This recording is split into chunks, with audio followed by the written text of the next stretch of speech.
Chapter 1445. Downstairs. Little Tiger Bo was tapping on her keyboard. She was trying to use her computer to contact Momo. But when she went into the chat tool, she looked at the time on the monitor. The sky in China wasn't bright yet. Momo was definitely sleeping. Little Tiger Bo paused and scratched her face. Then she looked up and glanced at the second floor. Recently, her father had been more mysterious than before. She didn't know what happened. If Momo was here, he could help her analyze it. Momo seemed to know everything. Little Tiger Bo hugged her little keyboard. She glanced at the gray profile picture again. Her tiger tail drooped and she couldn't help but mutter, "Momo, I miss you." At that time, Bojio was still young. She spoke in a childish voice, which was very likable. It would make people forget all the mischief she had done when she was naughty. Qin Mo had asked himself this before. What was so good about that person? He couldn't say it. But he couldn't find another person like that person. But there seemed to be something buried in his heart and he couldn't take it out. But even if he was half a world away, that person's shadow would still appear in front of his eyes. In China, there were many gatherings and rules after the Chinese New Year. It was especially so for aristocratic families like the An family and the Qin family. Hence, when the Chinese New Year arrived, Qin Mo had to go to many places. He would visit every old general in the courtyard. In the north, this was called New Year greeting. The Qin family had always been conservative. They always valued Chinese etiquette. But this year, when Qin Mo was greeting them, he was obviously distracted. When he saw the children there, he would pause for a moment. There were always fights in the courtyard. It was the kind of fight between boys. In the past, when they saw Qin Mo, they would automatically restrain themselves. After all the children in the courtyard knew that Qin Mo might look like a gentle little prince, but when he fought, it was really painful. But today, when they saw them gathering here, he acted as though he didn't see it. What was going on? The children couldn't understand. A little girl called Brother Mo came over. Qin Mo didn't turn back. This was really not in line with his usual etiquette. Just when all the children noticed that Qin Mo was different, Qin Mo's eyes lit up. When Qin Mo saw these people, he kept wondering what the little tiger was doing. Did she not eat properly again? It should be impossible. When he left, he had told her to go to his room to get snacks if she was hungry. It was just that the phone at home rarely rang. Because of this, he specifically told Aunt Zhang that if there was a call, she had to tell him no matter what. There was no movement on the internet either. Although he did not want to admit it. But there was a thought that was getting stronger and stronger. Worried about the time he was away. A certain someone had forgotten about him while playing. After all, she loved to play. Little Tiger Bo really wanted to play with someone for a while. But this wasn't the reason why she agreed to go out with Little William. Instead, Little William said that this time, the crew was going to a place where they could ask for an amulet. There were many different kinds of churches that could be found in foreign countries. Hence, when she heard that they were going to pray to Buddha, Little Tiger Bo agreed without hesitation. On this day, Qin Mo boarded the plane early without Grandpa N's company. If they continued to wait, they would only be able to leave after 10 days. Qin Mo couldn't wait that long. It wasn't because of anything else. He just felt that it was time to go back. Jiang City International Airport. When the ticketing officer saw such a young child at the security check, he confirmed again. "Are you boarding the plane alone?" Qin Mo replied faintly. He was still holding his little panda suitcase. After all, such a small suitcase didn't need to be checked in. Probably because of Qin Mo's aura, the ticketing officer retracted his expression. In reality, Grandpa N had personally sent Qin Mo to the airport. When they alighted, Grandpa N was still saying, "Why are you going back so early? Do you miss Joe?" Qin Mo's little face didn't show any expression. "But it's time to go back." "Oh, Grandpa studied his grandson's expression and smiled even more happily. I miss Joe. When you reach there, remember to give me a call. I heard from the nanny that you are quite obsessed with the phone recently. Chin Mo knew that his grandfather was treating him as a joke. He didn't say much. When he was on the plane, he was still thinking that a certain little tiger would probably like the things he brought over this time. They were all delicious Chinese New Year goods. Preserved beef, ham and some snacks. When the old generals in the courtyard heard that little Chin Mo wanted these things, they were all surprised. Little Chin Mo was usually a little ice cube. He wasn't picky when it came to his upbringing and manners. However, compared to their grandchildren, he matured too early and didn't eat these things at all. This time, they didn't know what was going on. He even got someone to bring 3 big bags of fried dough twists from Jinwei. Not to mention the local snack of Jiang City, donkey rolling. He bought at least 5 boxes. It was indeed a festive atmosphere. But who was he going to feed these things? No one knew. After all, Chin Mo had already boarded the plane. On the other side of the ocean. Little William was happy. He had long heard that the little demon from the east wouldn't be back for a while. This way, he wouldn't feel pressured when interacting with Joe. He wasn't afraid of the little demon. Yes, he wasn't afraid at all. What are you doing? Joe couldn't understand why William was walking around. Little William coughed lightly. Nothing. So he really wasn't around. That's good, I felt that you heaved a sigh of relief just now, Bojo said in a tiger's voice when she faced Little William. Little William, no, I didn't. Let's not talk about this. Joe, we have to leave quickly. Okay. Little Tiger Bo wasn't wearing her tiger pajamas. Instead, she was wearing a taekwondo uniform. The black belt was very eye-catching. This was also the reason why Little William didn't dare to touch Bojo. However, he was also very puzzled. Why didn't Joe show her skills in front of the little demon? When he thought about this, Little William couldn't hold it in anymore. He asked what was on his mind. Bojo sized him up from head to toe before saying, Momo isn't like you. Momo is good-looking and gentle. He gets shy easily. If I use force, I will scare him. Little William. When you beat me up until my face is swollen, you never considered that you would scare me. Also, look at my eyes. They are blue. Don't you Asians like eyes that are like the sea? As expected, his daddy was lying to him. Joe was completely different from those actors who came overseas to develop their careers. This wasn't the first time Little William's heart felt stifled. Fortunately, this child's self-healing ability was good. In less than 10 minutes, he started to call Joe his brother again. Every time Bojo came to this kind of production, she would help Little William settle some trouble. Little William didn't like people trying to get close to him because of his father. But because of his personality, he couldn't say anything. Usually, Joe would stand there and look at those people. She would ask them if they wanted to go and play. Then, she would solve the problem perfectly. It was the same this time. The difference was that Little William was still playing around. Although he was very interested in the Eastern faith, he was also in awe of it. But he didn't seem to have any requests. On the other hand, Bojo ran here and there. She didn't seem to care about the sweat on her face.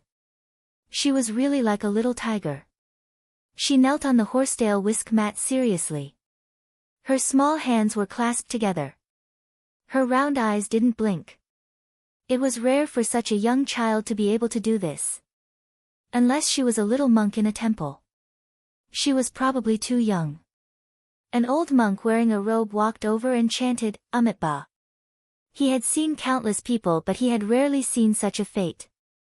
Her murderous aura filled the sky but she had a Buddhist fate. What kind of fate was this? Bojo probably heard this voice. She tilted her head and blinked her eyes at him like a little tiger. Master. The old monk was stunned when he saw her. His gaze landed on the tear mole at the corner of her eye. He couldn't help but stretch out his hand, wanting to touch the child's head. Little Tiger Bo was still kneeling there. Her small face was very serious. Master, I want to ask for 2 protective amulets. 2? The old monk asked. For yourself? Little almsgiver, if you ask for too many protective amulets, they won't work. Little Tiger Bo shook her head. I don't want it for myself. One is for my parents and the other is for Momo. I hope that they can be safe. Master, I only have this one wish. Isn't it working? The old monk looked into her eyes. After a long time, he said, you can make other wishes. You don't have to ask for your parents. Blessings can be given to others. Why not yourself? It's my good fortune that Momo is safe and sound. Little Tiger Bo's eyes were very big. They gave people a furry feeling. Even though it was a life of misfortune. It's my fortune that Momo is safe and sound. The old monk was shocked. In that case, I will give 2 protective amulets to Little Almsgiver. If Little Almsgiver regrets it, you don't have to give one of the protective amulets. When Little Tiger Bo received the 2 protective amulets, her eyes lit up. I won't regret it. Thank you, Master. After she finished speaking, she even bowed to him. The old monk stood there and chanted, Ba, again. He only retracted his gaze when the small voice could no longer be heard. Should he say that children were all sincere? That was why he said such words. However, how much did a person value another person in order to treat that person's safety as his own blessing? The old monk looked up at the Buddha statue in the middle. A novice monk came over to invite him to the front hall. He said that all the believers were here. The old monk waved his hand. Today's grace has been given out. Ask the benefactors to come next month. Given out? The novice monk scratched the back of his head. When did he give it out? Didn't his master just come out? Moreover, he could give 3 people a month. This was what his master had promised. Why did he push it to next month the moment he came out? The novice monk didn't understand. Master, if you give out the grace, there are still 2 people left. No. The old monk reached out and touched his disciple's head. Go. Tell me the truth. The novice monk replied, yes. He didn't understand who was lucky enough to get 3 sets of grace from his master. After all, the grace given by his master was always effective. This was also the reason why so many people came here. Hence, people only knew that Chin Mo rode in the amulet. He said that his wish was for the little tiger to live a peaceful and happy life. They didn't know what Bojio got for him. Little William didn't look over. He felt that this place was mysterious. There were some places that he couldn't get out of. It didn't look like the buildings and specifications of their foreign countries. Fortunately, Grandfather Butler was here. It was strange. In the past, Joe never needed to bring anyone along when they went out. Why was this Grandpa Butler following him and Joe wherever they went this time? Fortunately, it didn't affect their play. Little William was curious about what Bojio asked for. Joe, go and pay your respects to the Eastern gods. What did you ask for?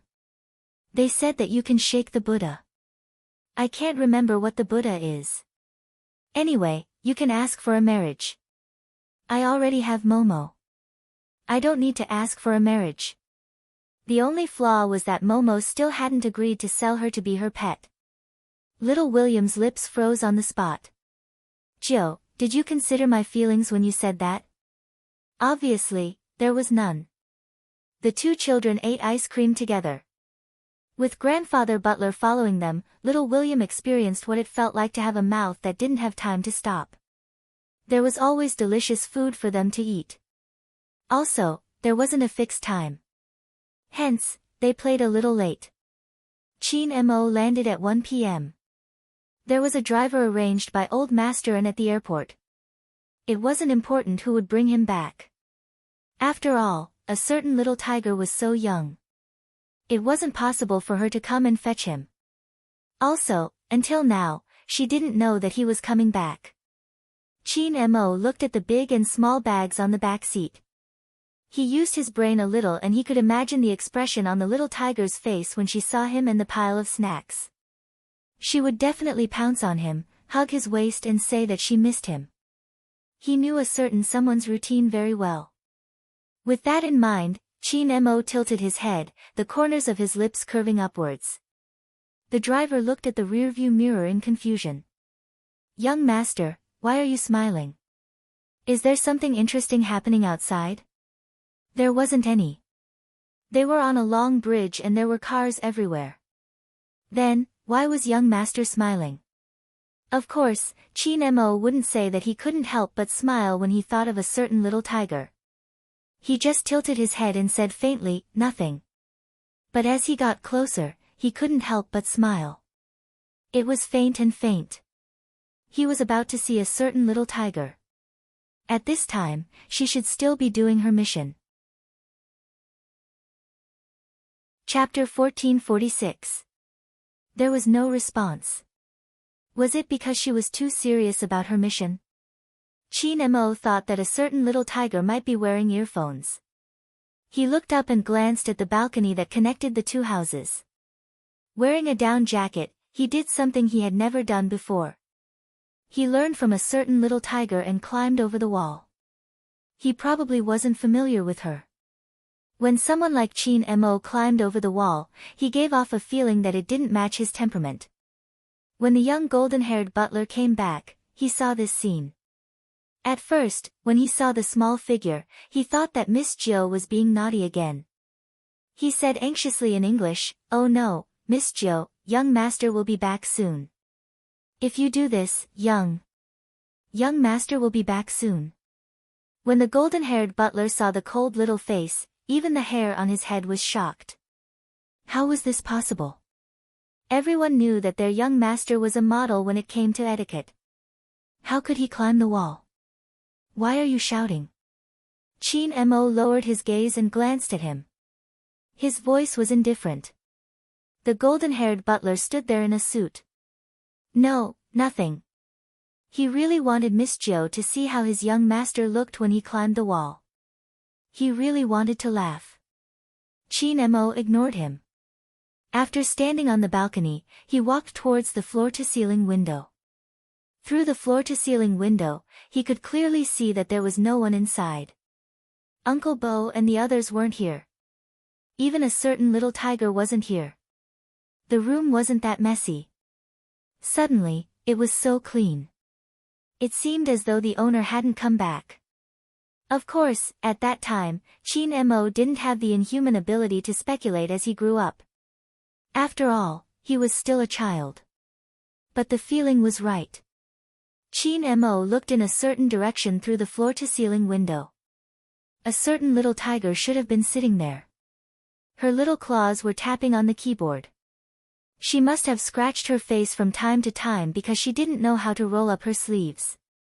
However, she looked as though she was the most serious. Otherwise, she would lie at the side and grab snacks to eat. If he hadn't asked her to sit on the chair, she would have been naughty forever. Chin Mo didn't think that the room would be so empty without the little tiger that was crawling back and forth.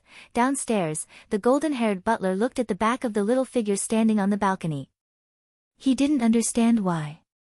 From his angle, his young master's face seemed a little disappointed. He didn't wait for him to see clearly. Chin Mo slid down the wall. What was going on with the Bo family recently? He didn't know if it was because he was too serious about this problem, or if he didn't have any experience in climbing walls. When Chin Mo came down, he accidentally cut his hand. The young golden-haired butler exclaimed and hurriedly ran over. "Young master, are you all right?" "I just wiped my hand. What can happen? Let's go back first." Chin Mo tilted his head and glanced at the back of his hand. His face was as calm as ever. He was still wearing the small black down jacket. Chin Mo really didn't expect that the little tiger wouldn't be around at this time. It wasn't because of what her grandfather had said, but because he missed her. How could he be so childish? Once again, Chin Mo denied his grandfather's words. However, his eyes turned to look behind him. He bought her so many things. I wanted her to see it sooner. That was why he didn't even go home and went straight to the Bo family's house. Chapter 1447. The golden-haired butler felt a little disappointed. His young master felt a little disappointed. Was it because of the huge difference between Chinese and Western culture? He couldn't find a better adjective. Or was it because Miss Jill wasn't by his young master's side today? That was why he felt that the tall and straight-back view was different from other times. It made sense. Usually, at this time. What was his young master doing? He was either helping Miss Jill to roll up her clothes or helping her to put on a scarf. He would even put on a hat so that Miss Jill wouldn't see the road. He wanted her to not be so naughty and obediently let his young master hold her hand and walk. But today, his young master didn't do any of these. When he walked forward, he felt a little lonely. He couldn't remember the Chinese saying. Anyway, it was just a lonely shadow. At this moment, a car light suddenly shone over. At this moment, Chin Mo realized that the sky had turned dark. He turned his head and saw that the car was parked in front of the Bo family's house. But that car didn't belong to the Bo family. Just as Chin Mo furrowed his brows, the car door was suddenly pushed open. The car door was suddenly pushed open and a little tiger jumped out. She shouted, "Momo, Momo." She pounced towards his direction. Because she was too happy, little Tiger Bo forgot to control her strength. She accidentally pushed Chin Mo onto the ground. "Momo, why are you here?" Her big tiger eyes were round and black. She couldn't hide the joy in her eyes. Chin Mo didn't correct her about her strength. This was the first time he didn't tell little Bojio not to pounce on him so easily. Instead, he turned his head and placed his hand on her waist. He probably wanted to enjoy this reunion after a long time. That was why he wanted them to be closer. But he didn't want others to see his emotions. Thus, he buried his head on the little tiger's shoulder. His voice was calm. "I'm back."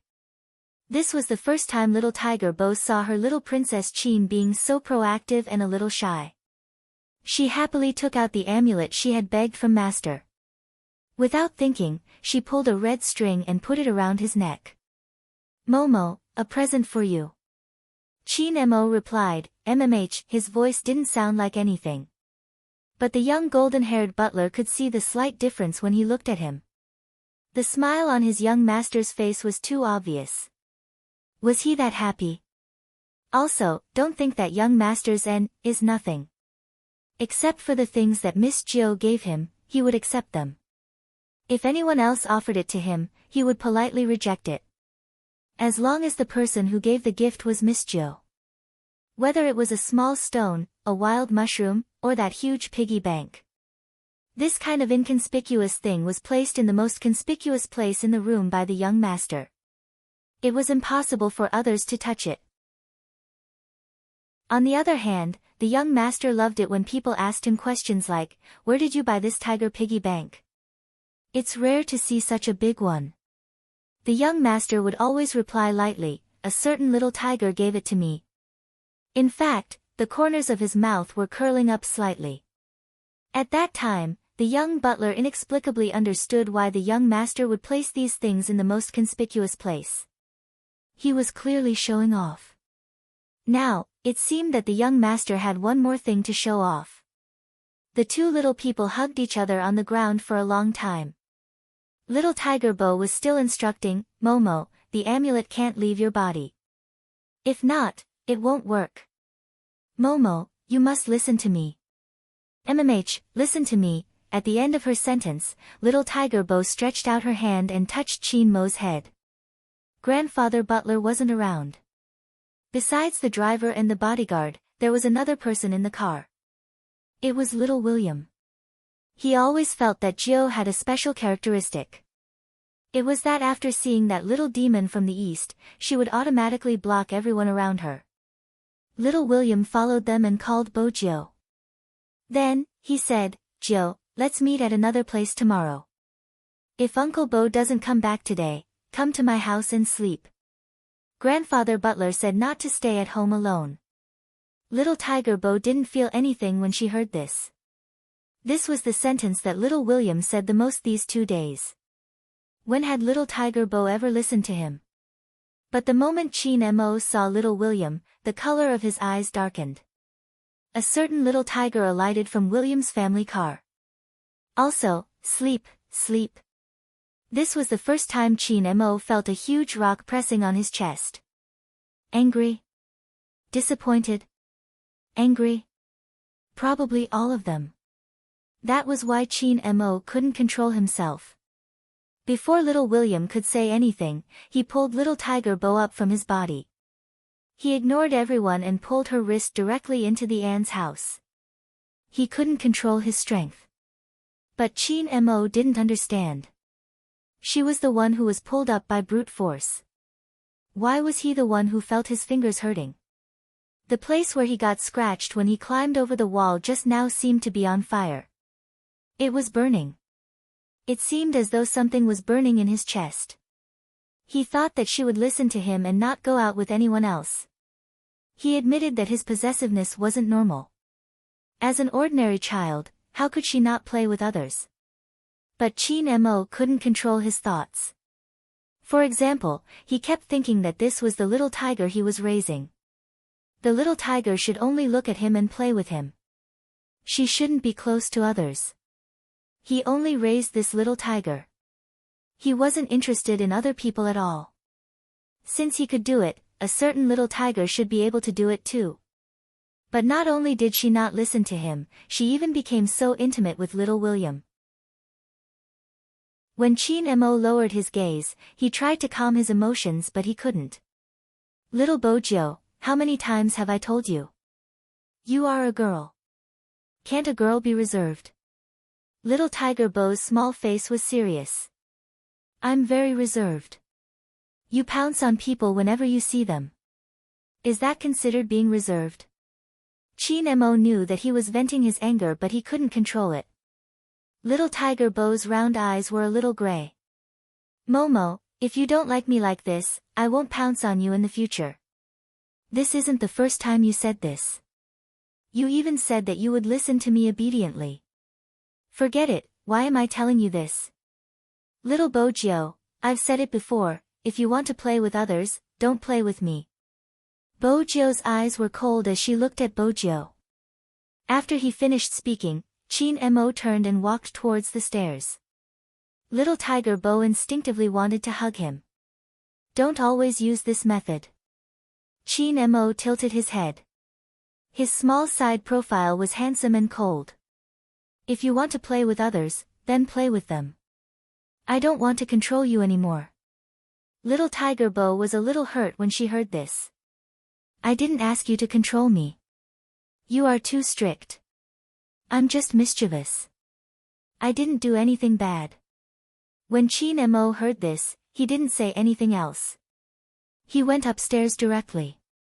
The young golden-haired butler was a little dumbfounded when he saw this. After all, he had never seen these two little people quarrel.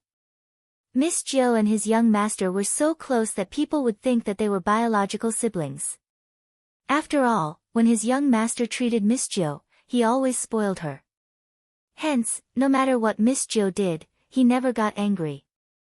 At most, he would frown and lower his gaze to clean up Miss Joe. Miss Joe, on the other hand, liked to give gifts to his young master. She always acted like she wanted to take care of him. In this house, Miss Joe was the one who poured water and brought fruits. This was the first time the two of them quarreled. The young golden-haired butler wanted to say something. Little Tiger Bo couldn't take it anymore. She stood there, not being stubborn anymore. Her little head was lowered. No one knew what she was thinking about. Then she lifted the little keyboard and walked out of the door.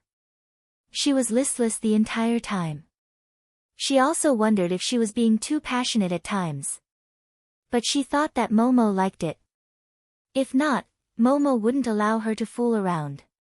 She knew that she was mischievous. But she had been controlled for so long. How could he just ignore her when he said so? Couldn't he be more trustworthy? Little Tiger Bo was so angry that she threw the little keyboard in her hands. She didn't want it anymore. But the moment she threw it, she remembered the scene of that person dismantling the little keyboard and reassembling it. She ran back and picked up the little keyboard on the ground. When Mr. Bo saw this scene, he pushed his motorcycle up and lifted his helmet. He whistled in a very cool manner and said lazily, "Who made my Lord Joe angry? I don't want to play with little princess anymore. He doesn't like me at all." Little Tiger Bo hugged the little keyboard. Her lips were pressed into a line. Before Mr. Bo could say anything, Little Tiger Bo opened her mouth again. Little Tiger Bo opened her mouth again. "Dad, can I kidnap little Princess Chin? He won't like me anyway. After I kidnap him, he might fall in love with me after some time." Mr. Bo tilted his helmet and knocked Little Tiger Bo's head. "If you want your dad to be wanted by the entire world, kidnap your little princess." "What should I do?" "Sigh, I'm so frustrated." Little Tiger Bo tilted her head and lowered her voice. "I haven't seen Momo for a long time.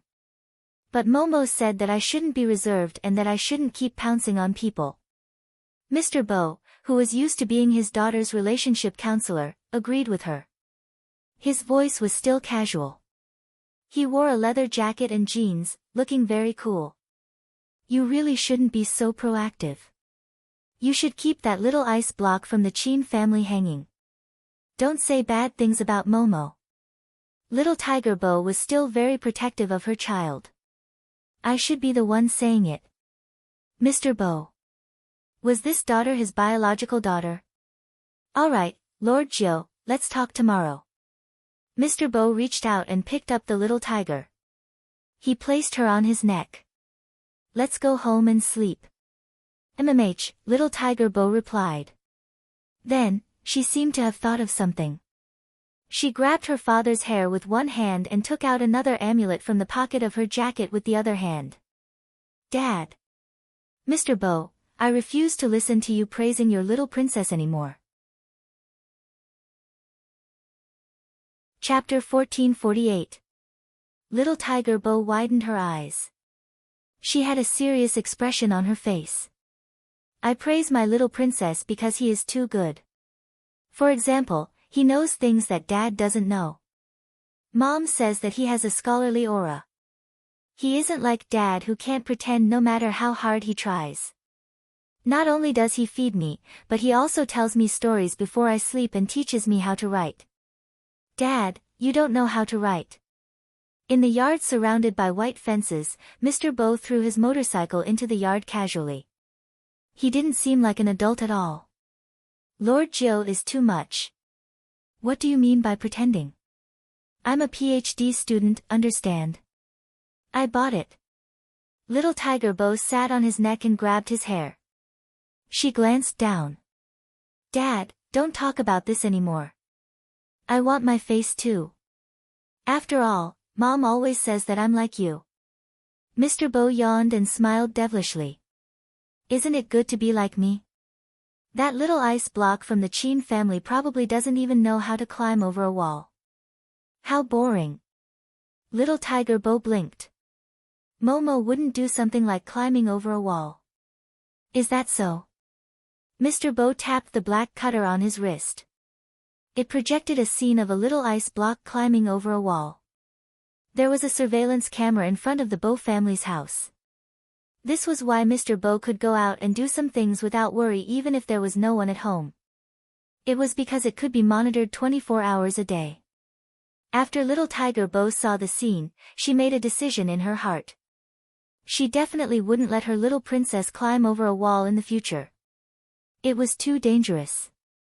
After being interrupted by Mr. Bo, Little Tiger Bo almost forgot to give him her amulet. Fortunately, after she changed into her pajamas, she remembered it and ran to the room next door. Mr. Bo was lying on the sofa. Little Tiger Bo knew that this was her dad's habit.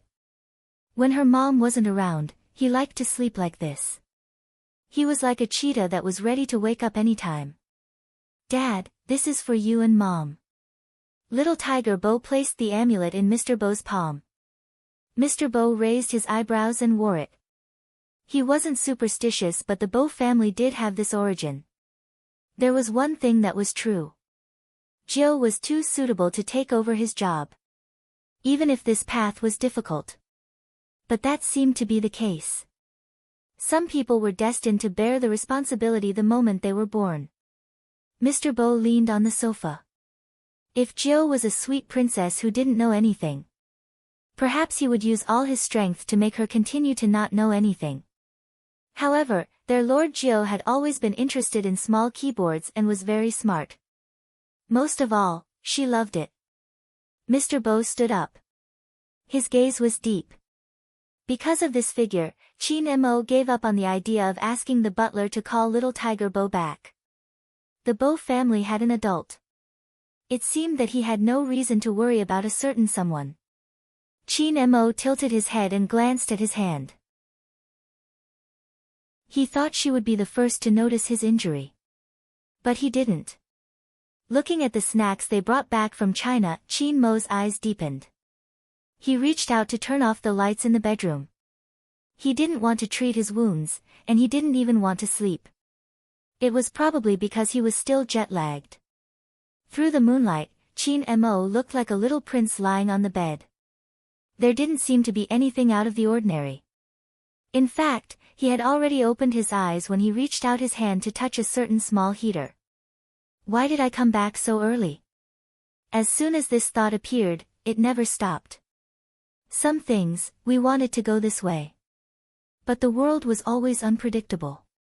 There were too many things that were out of his expectations. This was the first time the young Chin Mo knew what insomnia was. But due to his upbringing and etiquette, he wouldn't toss and turn over. He just looked at the seat beside him. A certain little tiger's liking was probably different from his liking. His liking was to monopolize a person. But she wasn't. If that was the case, everything was meaningless. Based on his personality, he should have done this. But when he wanted to raise a little tiger too much, it didn't matter whether it was his personality or not. Since she was still young and didn't understand the difference. Then he would teach her slowly. After thinking through this matter, Chin Mo decided to give a certain little tiger the cold shoulder tomorrow. She was always disobedient. Of course, if a certain little tiger took the initiative to come and reconcile with him tomorrow, he couldn't be too cold and he couldn't vent his anger on her. Even if he really lost his rationality after hearing what William said. But as long as a certain little tiger took the initiative to come and reconcile with him, it didn't matter. The night gradually darkened. At that time, no one would have thought of it. Some things weren't done in time. In the future, they might regret it. Unknowingly, fog started to appear outside. The suitcase that Mr. Bo carried over suddenly rang. This made him, who hadn't slept soundly, open his eyes suddenly. There was a tracking setting inside. Once it locked onto the target, it would make a sound. Without any delay, he unlocked the small suitcase. When he opened it, there was a screen. There was something that looked like a keyboard below. His slender and fair fingers just tapped on it twice.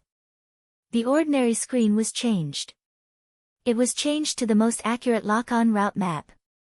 He used the buttons on the keyboard to enlarge the map. His face, which had always been handsome and devilish, suddenly paled to the extreme. Mr. Bo, who had always been confident in everything, no longer had that sloppy and lazy attitude. He didn't even wear his jacket. He lifted the suitcase and rushed out of the door. Hearing the sound, Little Tiger Bo walked out in a daze. She rubbed her eyes and asked, "Dad, where are you going?" It wasn't that her dad had never gone out at night before. It was just that he had never gone out in such a hurry. Even his back view exuded an indescribable feeling. Hearing Little Tiger Bo's voice, the slender figure paused for a moment. Then he turned around and emptied one hand to caress Bojio's head. I'm going to fetch Madame Bo, Mom. Little Tiger Bo knew that her mom was on a business trip. Didn't she say that she would come back in a few days? But it was good that she could come back early. This way, after her dad had her mom, he would be more restrained. With her mom by her dad's side, he wouldn't do anything too dangerous. Little Bojio would always remember that day. Because on that day, the Bo family had undergone an earth-shattering change. The weather outside was very cold. But Mr. Bo didn't seem to feel it at all. Even though he was riding a motorcycle and didn't wear any protective gear, his side profile didn't reveal any expression.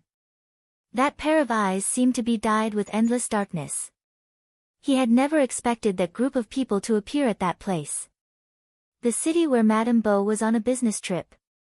This couldn't be a coincidence. There couldn't be such a coincidence. When the old butler received his master's call, it was in the wee hours of the next day. He had never heard his master's voice like that before. It was cold and emotionless. Bring Gio back to the castle. Then, Madam. The old butler knew that Madam was on a business trip. His master had once said that he wanted to trick Madam back to the castle. He had even thought of a scene where he would suddenly inherit his grandfather's inheritance and asked him to disguise himself as a lawyer. Why did he change his mind now? Mr. Bo stood on the street. There were cars everywhere. The sky wasn't completely bright yet. Sporadic lights filled the entire city. It was also in the wee hours of the morning that a mysterious Asian man carrying a suitcase walked into the most famous gray area in the area. The black trench coat made him look like an Avenger who had climbed out of hell. He was cold and handsome.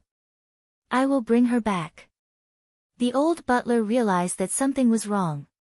But now, the most important thing was to carry out the mission his master had given him.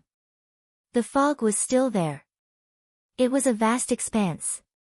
Ever since Mr. Bo left, little Tiger Bo had been sleeping on the sofa. When she heard the noise downstairs, little Tiger Bo's ears perked up. Then, she picked up the small keyboard at the side. She thought that a thief had barged in. Little Tiger Bo wanted to activate some of the traps she had made herself. After all, the sky wasn't bright yet. She didn't expect to see Grandfather Butler when she went downstairs. Her tail wagged twice. Her little face was still a little puzzled. Grandfather Butler, why are you here? Young lord. The old butler took a step forward. Like an English gentleman, he said, time is tight. I have to bring you away immediately. Little Tiger Bo instantly sobered up. Now. Now. The old butler scanned the surroundings. Young lord, go and bring 1 or 2 sets of your clothes. I don't need too many. The castle has everything. I need to go underground to clean up some things. Little Tiger Bo saw that Grandfather Butler had gone downstairs. The other things in the room hadn't changed. The clothes on the ground had been burned by Grandfather Butler using a special method. Little Tiger Bo didn't take many things. She had to carry the small keyboard in her arms. The other thing was the set that had been placed in the bedroom. That was taken by Grandfather and for her and Momo. Momo's face hadn't entered the picture. Only a pair of hands could be seen. But little Tiger Bo still treated it as a treasure. She carried it in her arms and glanced towards the In family's house. She wanted to wait until daybreak before leaving. That way, she would be able to tell Momo where she had gone. The old butler saw through his young lord's thoughts. He softened his voice. Young lord, it isn't suitable for anyone to know where we are going this time. After we settle down, Master will help you contact the In family. Little Tiger Bo wagged her tail. She thought for a moment and raised her head. Grandfather Butler, do you have a pen and paper? The old butler would inevitably be soft-hearted towards his young lord. He knew what she wanted to do and didn't stop her. He watched as his young lord laid there and wrote inexpertly. The letter was written in both Chinese and English. The writing wasn't very good. Those who didn't know her wouldn't understand what she was trying to express. After all, little Tiger Bo didn't know how to write Chinese. She used drawing to replace it. The old butler only saw one sentence. I won't be mischievous in the future. Momo, don't be angry. I have to work hard to earn money now. In the future, I will be able to buy you. The letter that was written was placed into the mailbox along with a thumb drive. In the foggy morning, a little tiger stood in front of the mailbox. Her ears drooped and she glanced towards the direction of the room. Grandfather Butler, do you think my little princess will reply to my letter? Definitely. Their young lord was so cute. Who could bear not to reply to her letter? Little Tiger Bo was still a little reluctant. After she got into the car, she leaned her head against the window and kept looking back. She had thought about it countless times. If only she hadn't quarreled with her little princess that time. After the quarrel, she didn't see him again the next day. She didn't even have a chance to apologize. That was probably the most regretful thing. She wanted to hug that person again. Even after they reached the ancient castle, she had dreamed of him carrying her on a chair and brushing her teeth for her. He was afraid that she would have a toothache, so he controlled the amount of sweets she ate. When she lost her teeth, he would snap his fingers at the toothless little tiger when he smiled. He didn't think that she was ugly either. He even gave her something to grind her teeth with. All of this seemed to vanish into thin air after daybreak. Because it was also 9:00 in the morning that day. Little Tiger Bo saw Mr. Bo, who had returned to the ancient castle.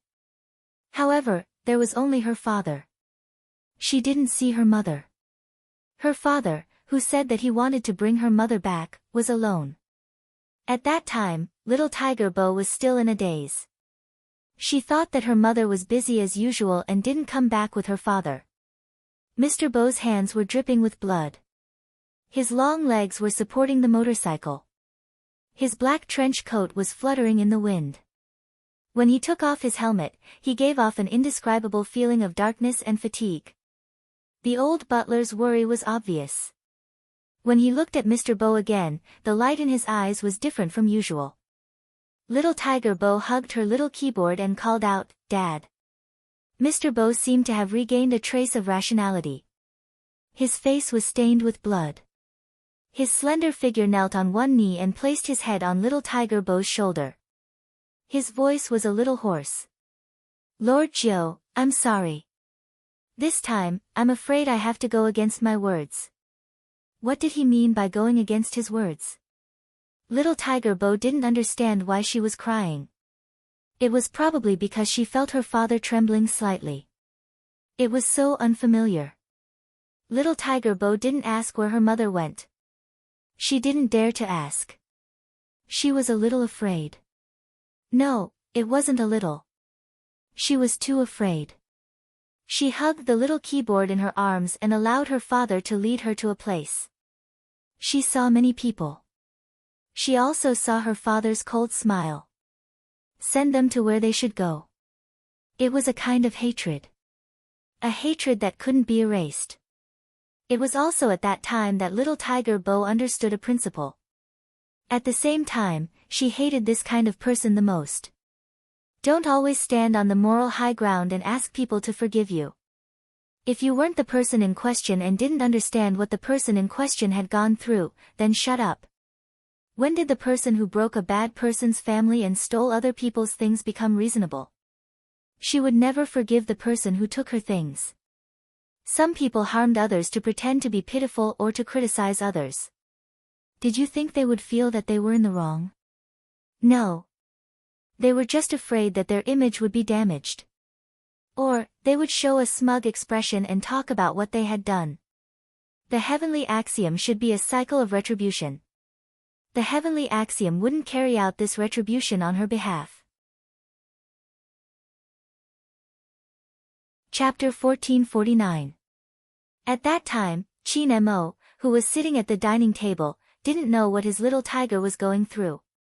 But when he looked up at the clock on the wall for the third time, he didn't touch the pork and century egg porridge in front of him. The young golden-haired butler was anxious. After all, Chairman An had asked him to take good care of his young master these 2 days. Besides the chef, he was the only one here. How could his young master not eat? The golden-haired butler probably knew why his young master didn't have a good appetite. He suggested in English, "Why don't we go to Miss Jo's house? After all, Mr. Bo doesn't have the habit of cooking breakfast." Chin Mo tilted his head and glanced at the golden-haired butler, his voice faint. "Do those things have anything to do with me?" The golden-haired butler choked and didn't know what to say. He thought this was the end of this matter. After a while, Chin Mo stood up. On the other side, Chin Mo stood up, seeming a little indifferent. "Bring the snacks I brought from China and today's century egg and lean meat congee over." The young butler wanted to say, "Didn't you say that those things had nothing to do with you? In the end, you still asked me to send the food." Chin Mo thought about it. No matter how naughty the little tiger was, he couldn't let her starve. That was how raising a child was. He sent the butler to send the food while he sat in the living room. He took a book but couldn't read it. When the butler came back, Chin Mo looked up. "What did she say?" The young golden-haired butler exclaimed and placed the things in his hands in front of him. Chin Mo's gaze landed on it.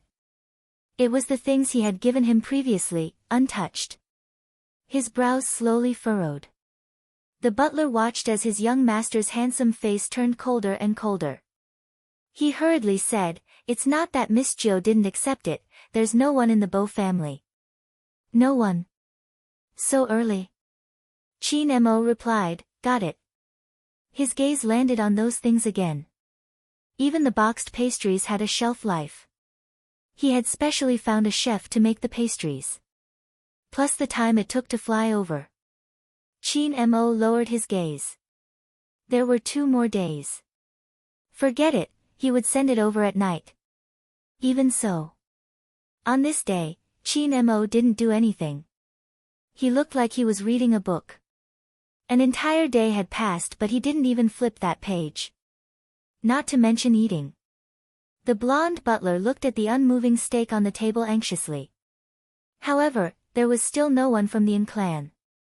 It was finally dusk. Only then did their young master seem to have a soul. He stood up from the sofa and wrapped those things up again. "Go and deliver it again." "Yes," the golden-haired butler answered readily. In less than 2 minutes, he was back. Chin Mo looked at the things in his hands, his eyes dimming. Still no one. Mr. Bo came back a little late today. He must have taken Miss Jo out to play.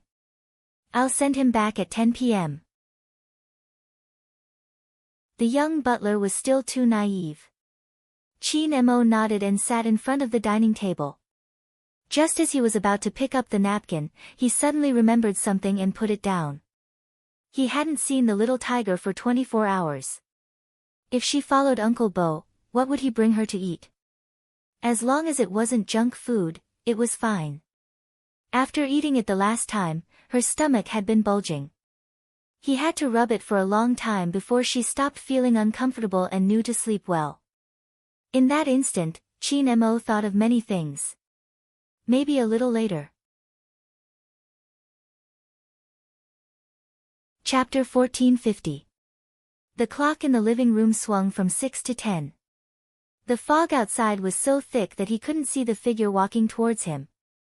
Night had already filled the sky. This was the 3rd time the young butler shook his head at Chin Mo. There's still no one. Chin Mo didn't speak. But the butler could see that his young master's disappointment was too obvious this time. If Chin Mo couldn't sleep yesterday, he couldn't sleep. But today, the feeling was even deeper. At 2 in the morning, he didn't tell anyone. He got up, put on his long black down jacket and walked in the direction of the Bo family's house. His back was small but it was tall and straight. He pressed the doorbell but there was still no one. Did she not come back today? Chin Mo thought. He reached out and started to climb the wall again. He had learned all her bad habits. Chin Mo stood on the balcony and looked into the house through the floor-to-ceiling window. It didn't look like anyone was there. He reached out and pushed, but it didn't open.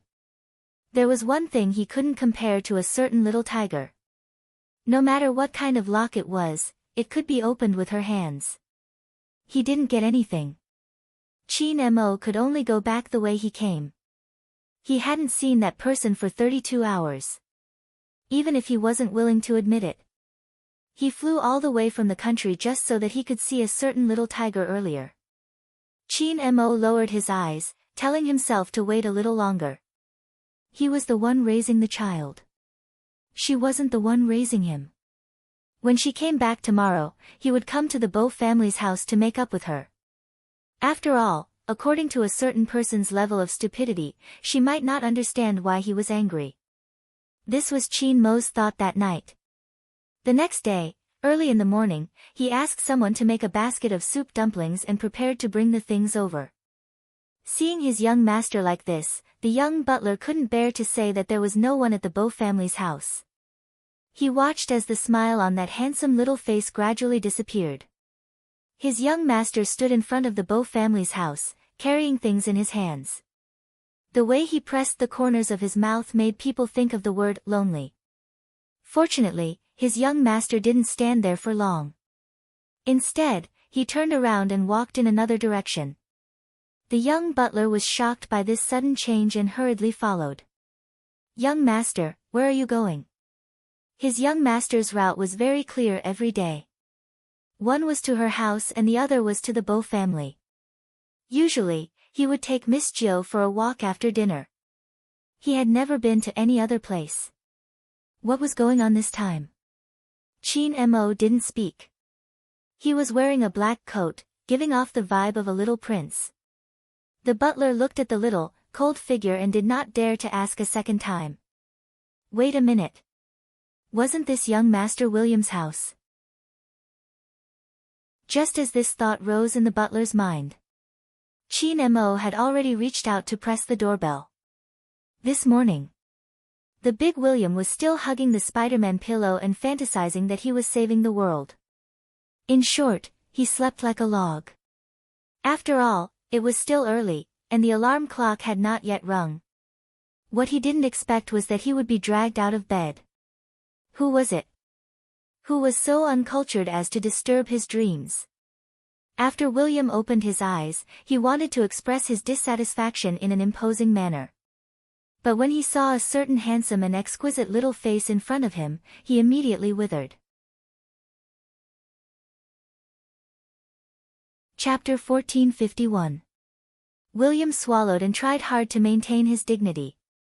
Why did you come to my house? Chin Mo glanced at him and then threw him aside. Little William didn't understand why the other party wasn't speaking. His grandfather walked in and smiled at the two of them. William has never woken up early. Chin, you are indeed amazing. Little William watched as the little vixen nodded politely. He was extremely humble. Where was the force he had used to drag him down by the collar just now? This little vixen from the east only knew how to act. Little William was so angry that he didn't know what to say. He could only grab his hair and stand up. Once his grandfather left, the little vixen revealed his true colors. Not only was his voice low, but his little face was also cold as though someone owed him money. Where is Joe? Why are you asking me this question? Little William felt wronged. Ever since you came, Joe stopped playing with me. Although she didn't play with me much in the past, don't you know the methods you used? Chin Mo looked at him and said faintly, stopping Joe from playing with you is considered a method? Little William. Don't you find it shameless to say it so openly? I'll ask you again, where is Joe? Chin Mo repeated. The murderous aura made the big William grab his red hair. Boss Chin, I really don't know. Chin Mo started to look at that face. He seemed to have thought of something. Why did Uncle Bo let Joe sleep at your house? There were many surveillance cameras outside the Bo family's house. There were also some devices that the little tiger had shown him previously. It was very safe. William grabbed his hair again. Boss Chin, Can you let me wear a pair of pants first when you ask me questions? Chin Mo raised his eyebrows. William shrugged. His nose was still red. All right, I won't wear it. The question is more important. But why do you keep asking me things that even I don't know the reason for? Uncle Bo told my dad that he was busy recently and couldn't take care of Jill. He asked my dad to take care of her. It would be best if he could bring Jill to the filming set often and not always stay in the same place. But now that you mention it, I find it strange too. Uncle Bo has been busy in the past but he has never done such things. When Chin Mo heard this, his hands suddenly slid down. He had a bad feeling about this.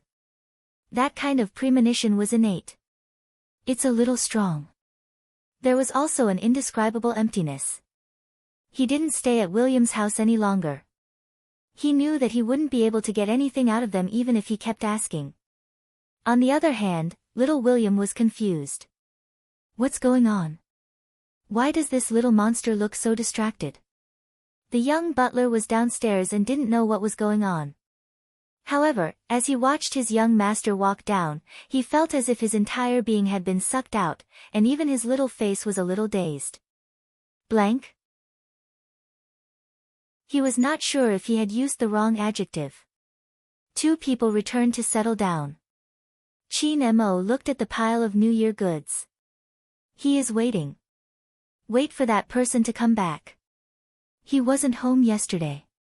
He would be able to stay at home tonight. There was no need to think so much. The Bo family was here. He's here too. Where else could the little tiger go other than here? He had to wait patiently. Otherwise, if the little tiger couldn't find him when she came back, she would definitely droop her pair of tiger ears and not speak. Chin Mo told himself not to be too impatient and not to think too much. Everything would become better. Chapter 1452. However. No. That night. The lights in the Bo house were still dark. Chin Mo took a box of pastries that had expired and placed it aside. The young blonde butler stood beside him.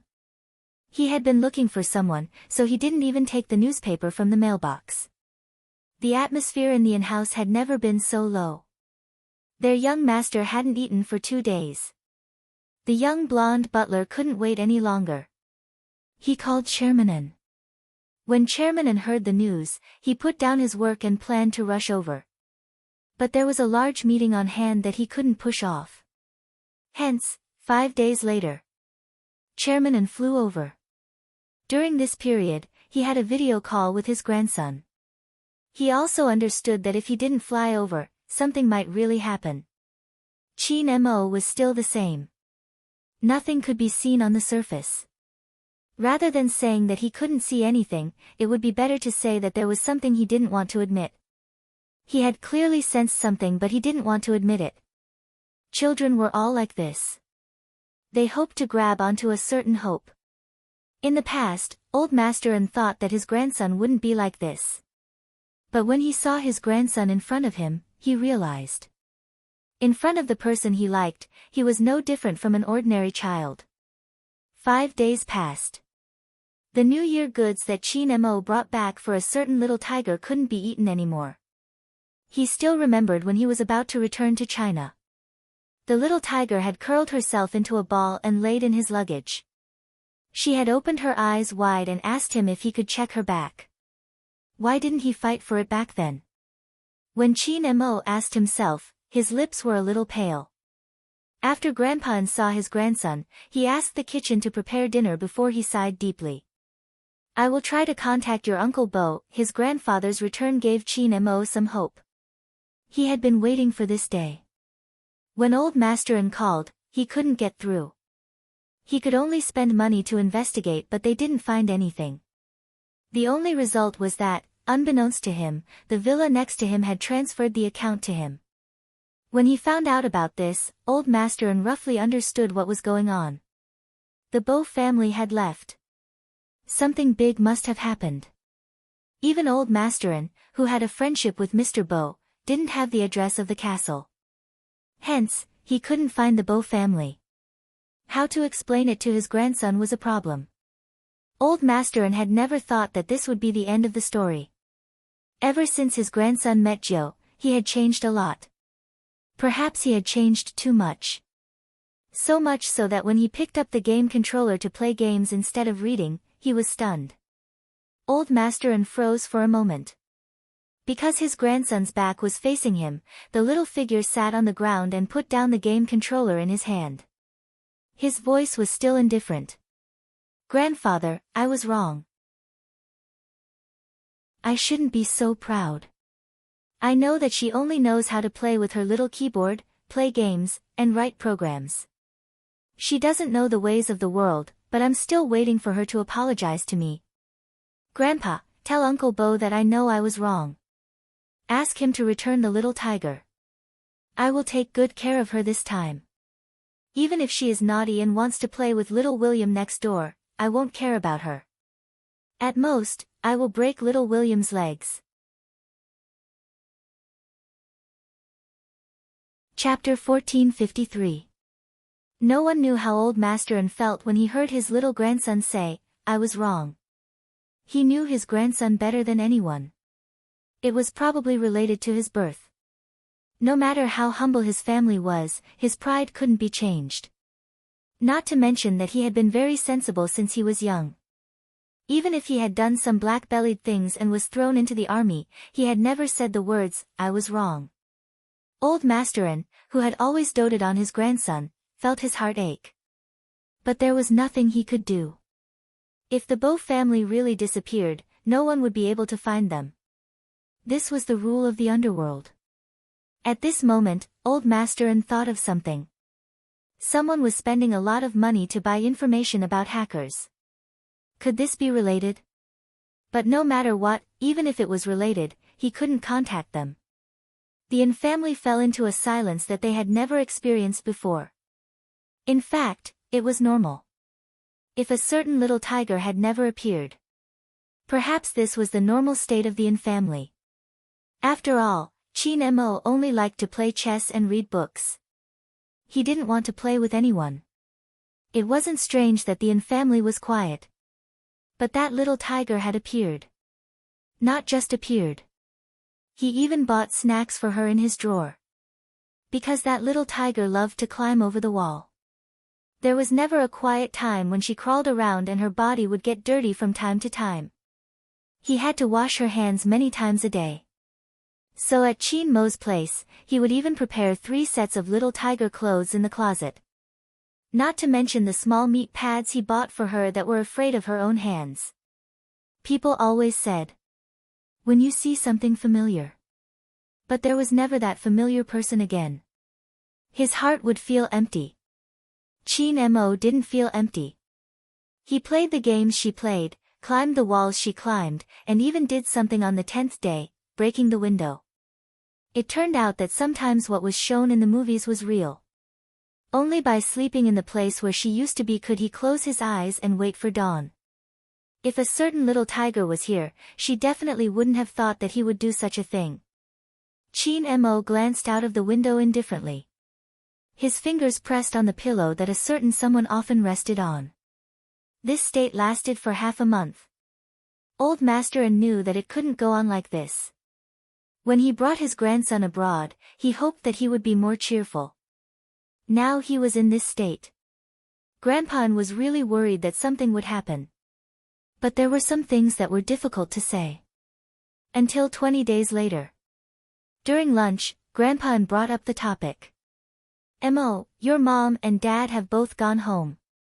Your dad said he wants to bring you along before he goes to the army." Grandpa thought about it too. "If you stay in the army, there will be more people accompanying you." Old Master only wanted his grandson to have a change of environment. After all, he was still a child. Perhaps he had forgotten something. Not so much. Grandpa was afraid that his grandson wouldn't be able to wait for the little tiger of the Bo family and would fall first. Unexpectedly, that little person put down the knife and fork in his hand, but there was no emotion on his handsome little face. "Okay.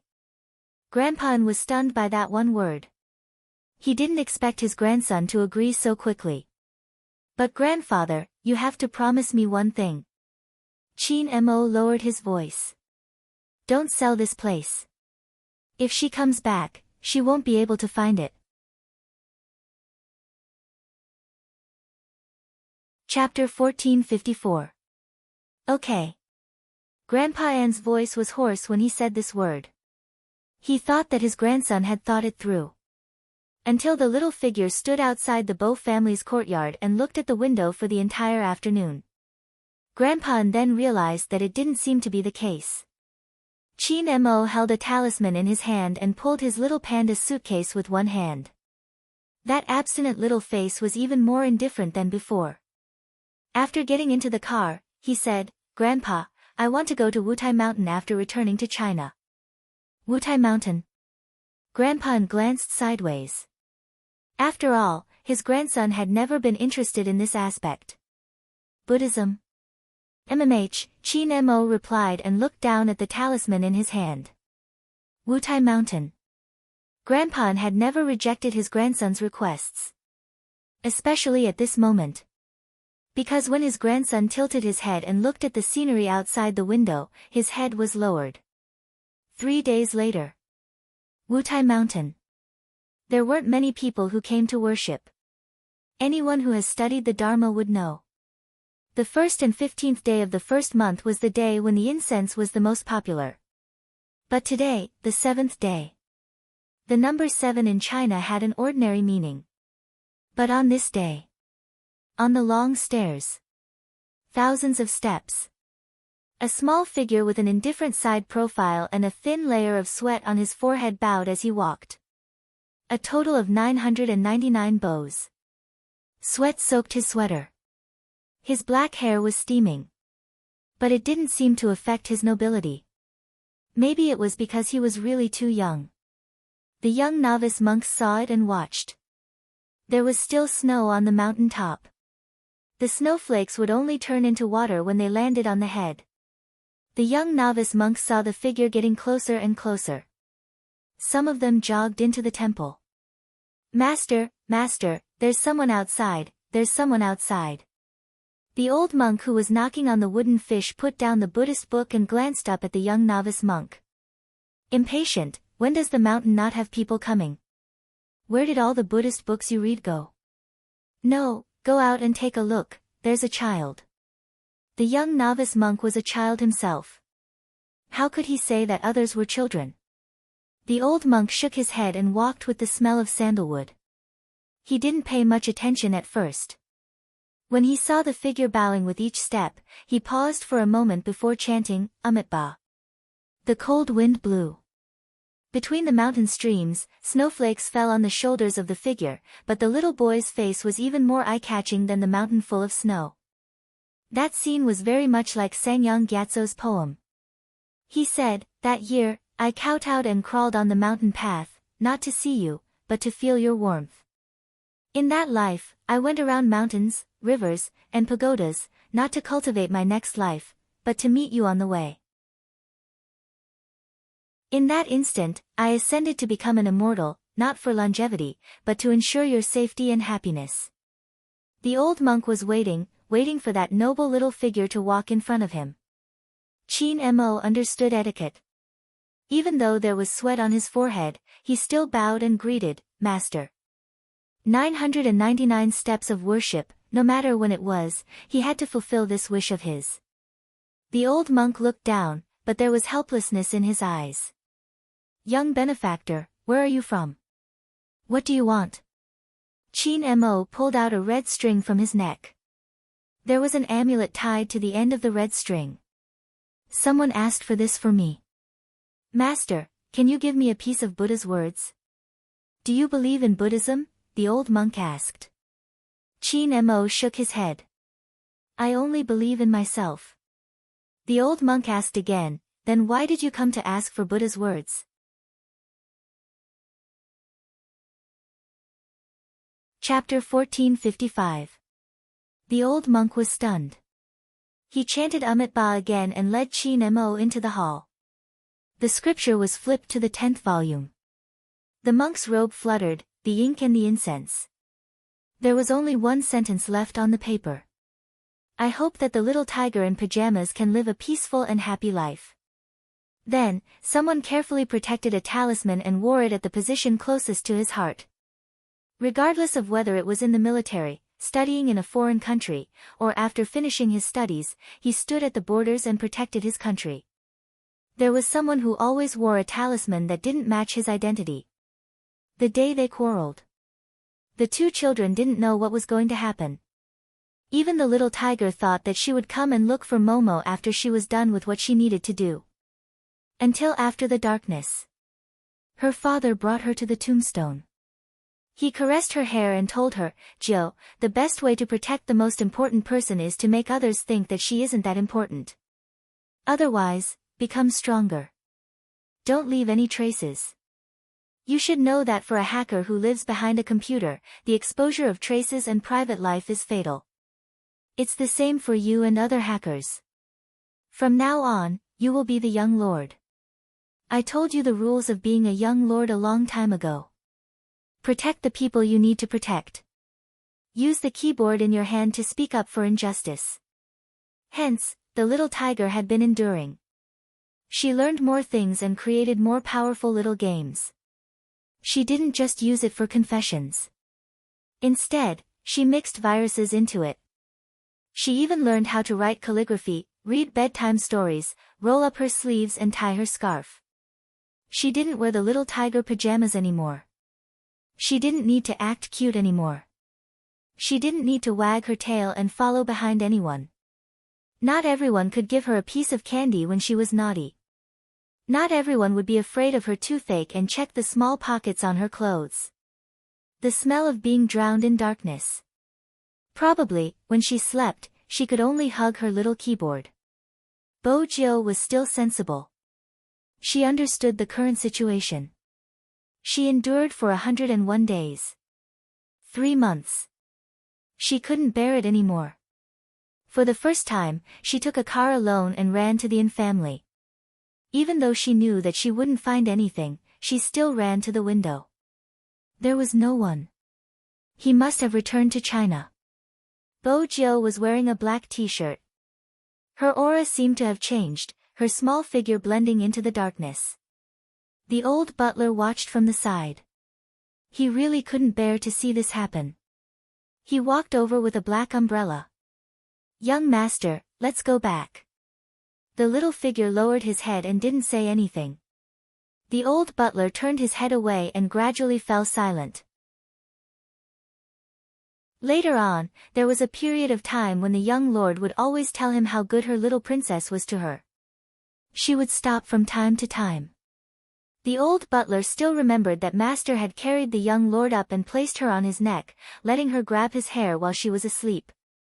Dressed in a black windbreaker, it looked like he was smiling, but there were more things on his face. "Alan, there are some things that are more painful to remember clearly. Jill is still too young." It was a casual remark. However, the old butler understood what his master meant. It was slightly hypnotic. It would always make people hide some of their memories. Wait until you see that person. Those memories would come back bit by bit. When Mr. Bo bent down, he planted a kiss on the little tiger's forehead. "Jill, you must understand who you are. Understand who you are. Everything will come back. Have you ever thought of raising a person?" Bo Jill did. She wanted to raise little Princess Chin. Chapter 1456. It was probably because he liked it too much. Even General Chin could vaguely guess his son's thoughts. It wasn't old Master N who said it.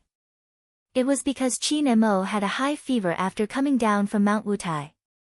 Before he had followed him to the military, he had tugged on his sleeves, asking him to show mercy to those who were good at using the keyboard. In reality, those who knew Chin Mo would know that he had taken on many cases and he was more interested in hacking. Back then, Chin Mo was still wearing his number 1 middle school uniform. He was a handsome young man with delicate features and an elegant demeanor. No one could link this unbelievably handsome high school student with the Almighty who had solved many cases. Many people said that they didn't know what the Almighty was thinking. His emotions were so calm that they couldn't tell if he was happy or angry, yet he was elegant and noble. He could easily portray the mind of a criminal. He didn't seem like a high school student at all. He was cold like an iceberg that wouldn't melt in 1,000 years.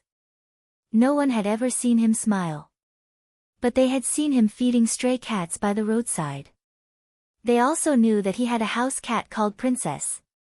No one could figure it out. Why would a male cat be called Princess? Without a doubt, Chin Mo was a genius. He was often praised in this way as well. I never expected an ice cube like you to come from the Chin family. This was what Director Huang had said when he had first met Chin Mo, laughing heartily. At that time, Chin Mo had been looking down at the corpse beneath his feet. After hearing his words, his gloved hands touched the bloodstains on the ground, lifting his lids slightly. Director Huang's stomach hadn't been as round back then, like a balloon at most. When he saw Ice Cube Chin glance at him, he thought he was going to say something. After all, he was a senior and a bureau chief. "Excuse me, please." The voice was very light. It was indeed a little emotional when it was said by a person wearing a high school uniform. But wait a minute, this wasn't the right attitude to speak to the bureau chief. This little Chin, he had to be taught a lesson. Director Huang was about to use his authority. Chin Mo added casually, "Your tummy is too big, it's affecting my ability to see the clues." Director Huang. Kids nowadays, if they were a little smarter, they could fly. Uncle Huang, you should understand that the case is more important. Chin Mo seemed to have guessed his thoughts. He slowly took off his gloves. When he did that, for some reason, he looked like a deacon in a manga. He was so handsome that the students weren't even afraid of a dead person. Director Huang coughed, but before he could speak, the voice rang out again, this time with a hint of coldness. "It's not a suicide, it's a homicide. The traces of blood don't look right. If it was a suicide, it wouldn't be left here. Also, the killer took another person with him." Director Huang knew it wasn't suicide. After all, he was experienced and could tell. But what did the criminal mean by taking another person away? Phone. Chin Mo glanced sideways, his gaze landing on the bushes at the side. There's a phone that doesn't belong to the murderer or the victim. Director Huang was in disbelief. "How do you know it isn't the murderer?"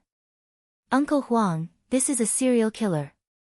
How stupid would the murderer be to leave his phone at the scene?" Chin Mo asked casually. Director Huang choked from the poison. This Ice Cube Jr. wasn't cute at all. "Since you're so good at solving cases, I'll put up with you."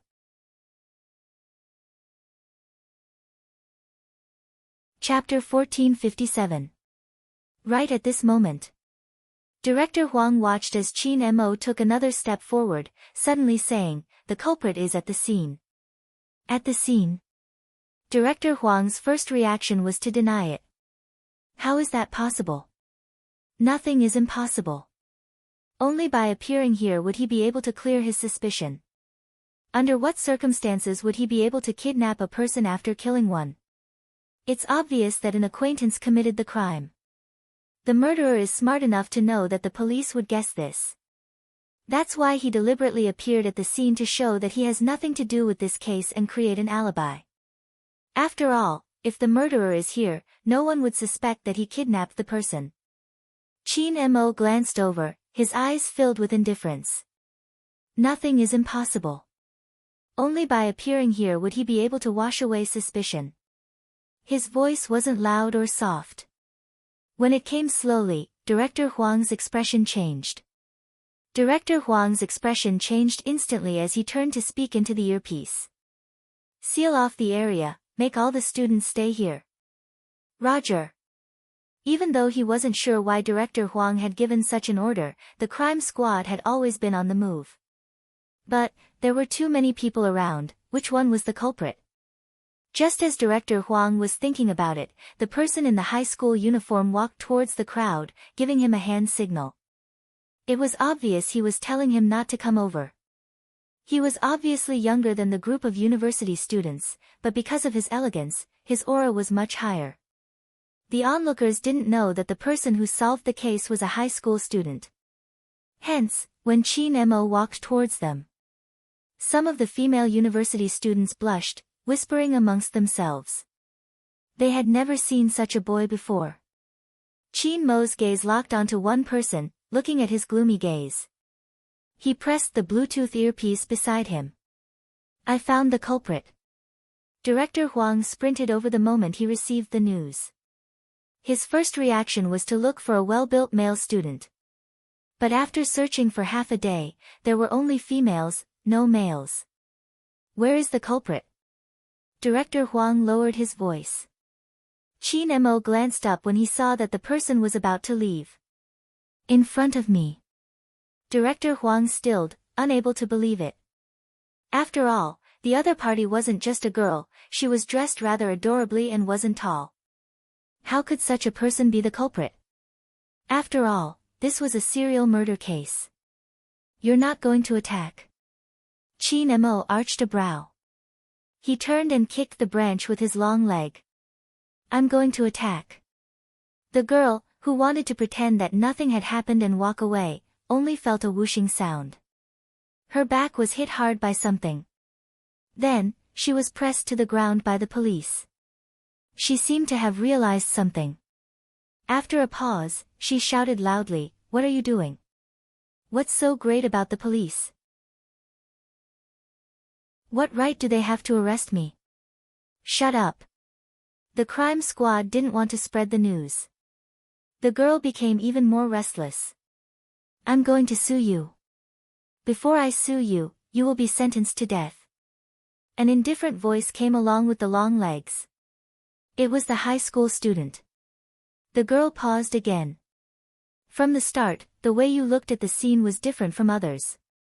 When I walked over, you didn't even look at me. A normal girl wouldn't be in the mood to look at the scene after seeing me. Director Huang. Was this a honey trap?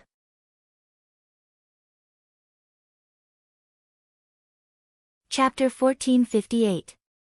After listening to Qin Mo, the girl's face turned pale but she still scoffed. What evidence do you have to prove that I'm the murderer? That's hilarious, I've been here the whole time. Isn't the evidence in your hands? Qin Mo lowered his lids, his gaze faint. The technology is very advanced, it can detect the blood stains on your hands, even if it's just a tiny bit. The girl started to struggle violently. She seemed to be indignant, she had done it so discreetly, no one should know. Director Huang was an experienced policeman, and with one look at her expression, he could tell that she was up to no good. He got the plain clothes to bring her away. He turned to ask Qin Mo, still curious. How did you know she was a girl? To be able to use a scheme to kill, it means that the murderer can easily lower one's guard. Obviously, a girl is more likely to be the murderer.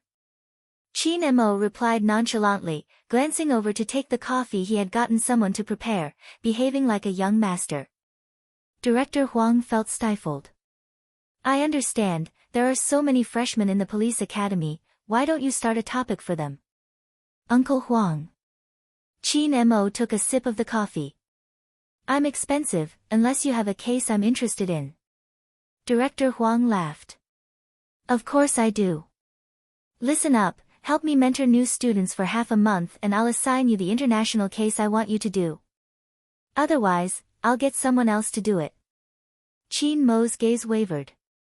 3 days. You're using 3 days instead of half a month. Director Huang was on the verge of cursing. Qin Mo lifted his eyelids, still holding on to the coffee. 1 day. Director Huang gritted his teeth. 3 days it is. Qin Mo threw the empty coffee cup into the bin, his voice calm. It's a pleasure working with you, but Uncle Huang, I will report you to the station for abusing your power and threatening your subordinates. Director Huang, he really wanted to hit him. He was famous at a young age. It was undoubtedly an eyesore. Even when he was explaining the case, many people weren't convinced. After all, he was just a high school student. But as he analyzed the case, his godlike predictions and psychological tests were written. It made people understand the principle. Geniuses had the right to be arrogant. 3 days. Chin Mo analyzed the case for 3 days. On the 4th day, he was already on a plane to Fifth Avenue in his high school uniform. It couldn't be helped. After all, there were still more than 20 days before the college entrance examination. In some ways, he was still a student. But even so, his appearance still attracted the attention of many people, and the air stewardesses walked up to him more than once. After all, there were not many people who wore school uniforms and sat in first class. The reason why he was in such a hurry was because of the files he had seen at Director Huang's place. The people at Fifth Avenue seemed to have investigated his information and knew about the cases he had handled in the country. They also knew which university he had graduated from and what kind of cases he was interested in. Therefore, the files were very accurate. International criminal. Z. Gender, unknown. Blood, unknown. Age, unknown. Nationality, unknown. The only thing that was written was the enemy's area of expertise, using the internet to launch large-scale attacks, but never leaving a trace. There was also a comment attached below.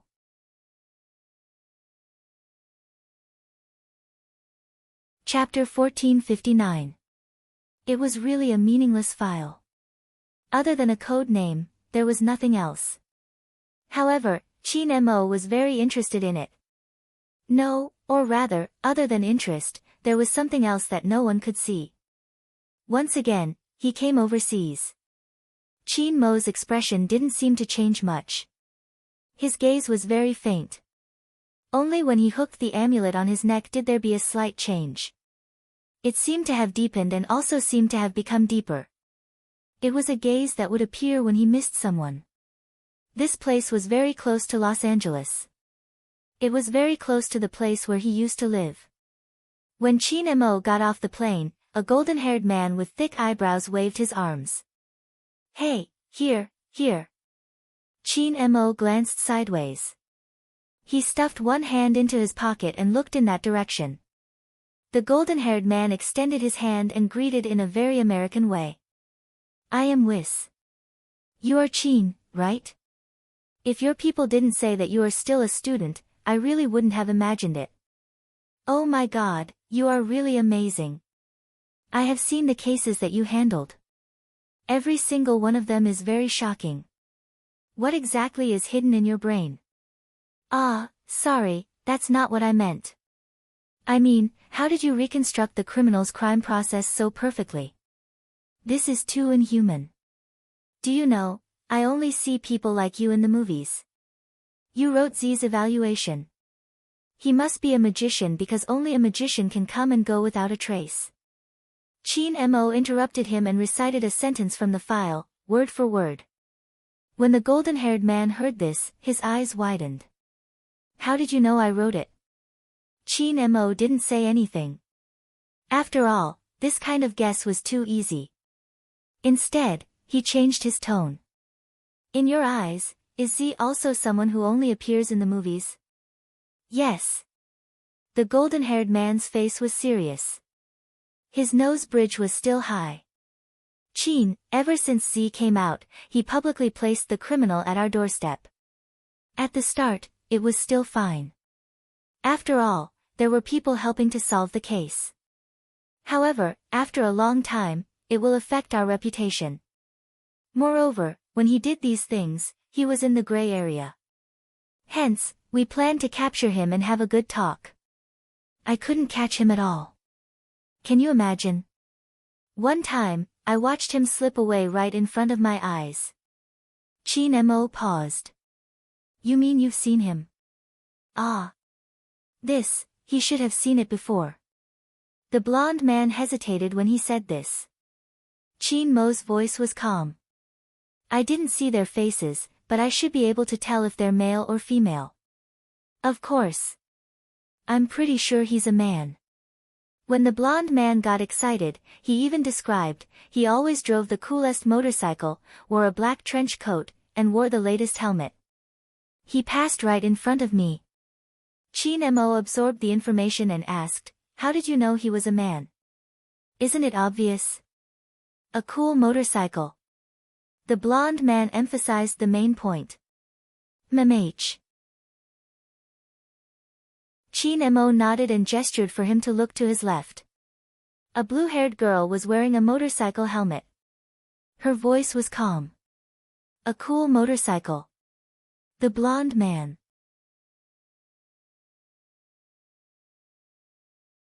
Chapter 1460. Just as the golden-haired man was clenching his fists and lowering his head in frustration, the monotonous voice rang in his ears again.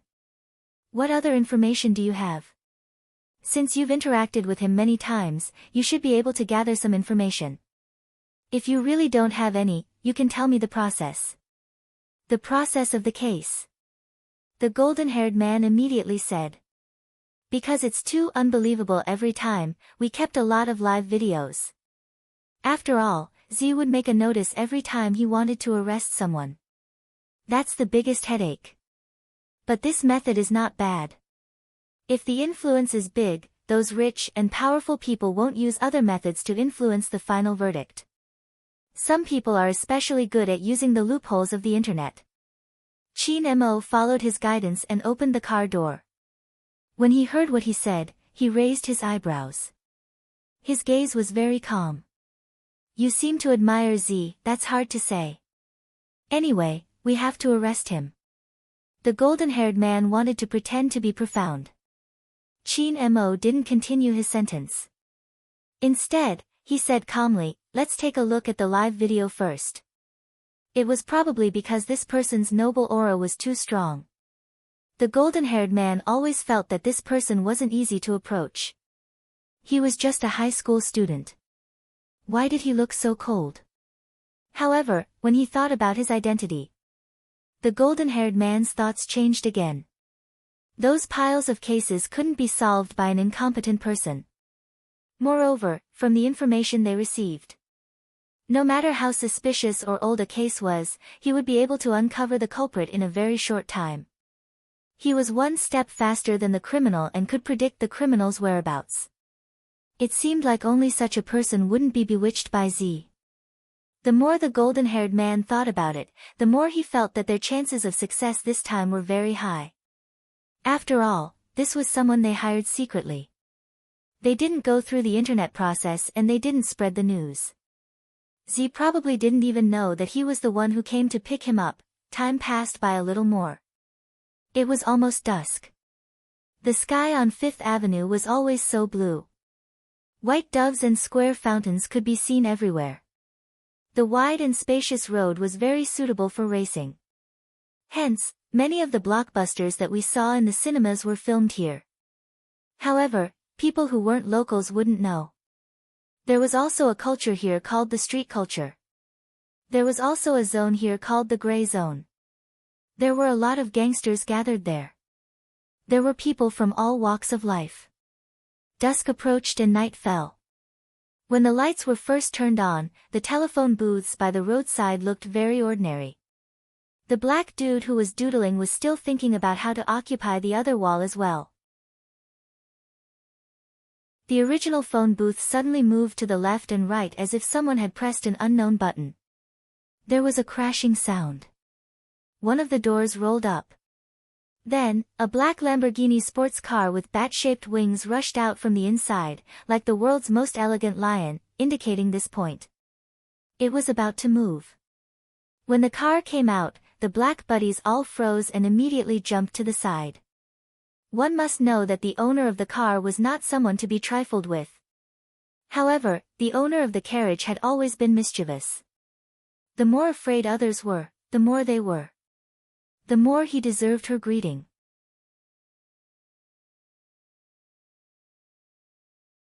Chapter 1461. Along with that voice. The car window rolled down automatically. The black people couldn't leave even if they wanted to. After all, the only way out was blocked by the other party. They could only turn their heads and look towards the Lamborghini. The dark black car window rolled down.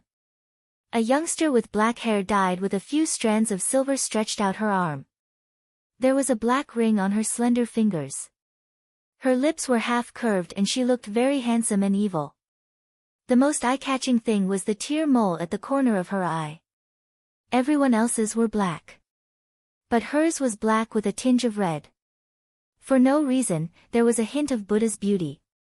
This was Bojio's real 18 years old. She was clearly a girl, but it was a complete mess of androgynous. This didn't seem to have much to do with her hairstyle.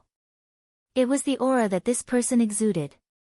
In fact, the black people were very famous in this area. Many of the circulation on the streets were completed by them. In this old city, all the people you could imagine gathered here. Thieves, liars, swindlers. Every one of them was difficult to deal with. After all, these things required skills. The black people loved to group together and had excellent voices. This was related to their bloodline. Don't think that all of them were good or bad. This was related to history. Musical talent and fighting talent were on par. The first three people living here, thieves, liars, and swindlers, would usually take a detour when they saw a black person. But the person who made the black people take a detour was the person in front of her. The weather is really good. Bojio raised her head casually and looked at the night sky that had already darkened. If anyone saw this scene, they would definitely think that it was a classic. Fifth Avenue. Night had just fallen. The elegant youngster lifted his thin lips slightly. It was as if he could see the wind moving. This was Z's 18 years old. She did things her own way, unrestrained and extremely mysterious. It was probably because there was no one to control her or spoil her anymore. Hence, even her eyes didn't have the light from when she was young. Instead, they were dark and heavy. Even though she was smiling, it was easy to think of the devil in the comics. The black people couldn't leave. They were all blocked by her in the corner. Although it was a friendly gesture, how could she tell that the weather was good when the sky was dark? However, this was a daily occurrence.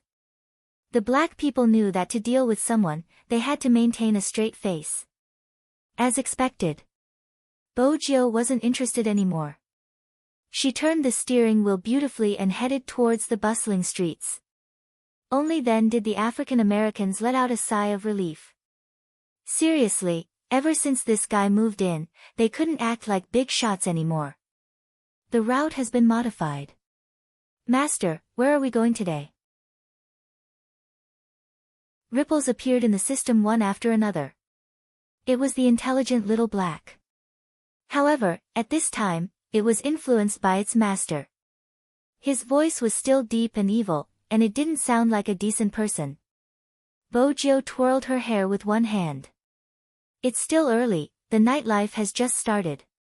I'm just taking a stroll. Okay. The smart little black automatically turned on the music and sped up. Soon, it left the car in front of it behind. Bojio glanced over, a faint smile on her face. Bring me the information of today's prey. Yes, my handsome master. Swoosh. The 3D screen changed from a road map to a picture.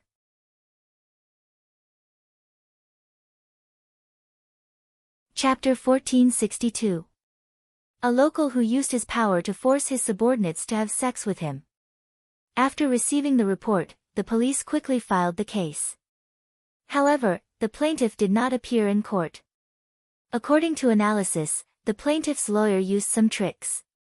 He understood that reputation was very important to Asians, so after talking to the plaintiff, things changed. Smith was acquitted at 3:00 this afternoon, while little Blackie was talking about this. The screen also showed the scene of Smith walking out of the building. A reporter was interviewing him. What do you think about this incident? Smith was a tall man. He was probably finally released from the court. His "I don't know anything" and aggrieved expression changed. He smiled. What do I think? I've been released. That's my biggest opinion on this matter. Some Asians are shy. I was just expressing my admiration, but she misunderstood. Now, she should know that in the words of the Asians, it should be mutual affection. It wasn't forced. Besides, she didn't say anything at the start. After half a month, she couldn't take it anymore. The judge wouldn't listen. There were police officers in charge of the case. They stood there, anger hidden in their eyes. The plaintiff didn't appear in court. They could understand why. It was precisely because he understood why that he punched the wall heavily. The golden-haired man was infuriated. Through the crowd, he looked over here. He had originally wanted to send the Almighty to the police station, but now, his sleeves were rolled up. He looked as though he wanted to beat Smith to death.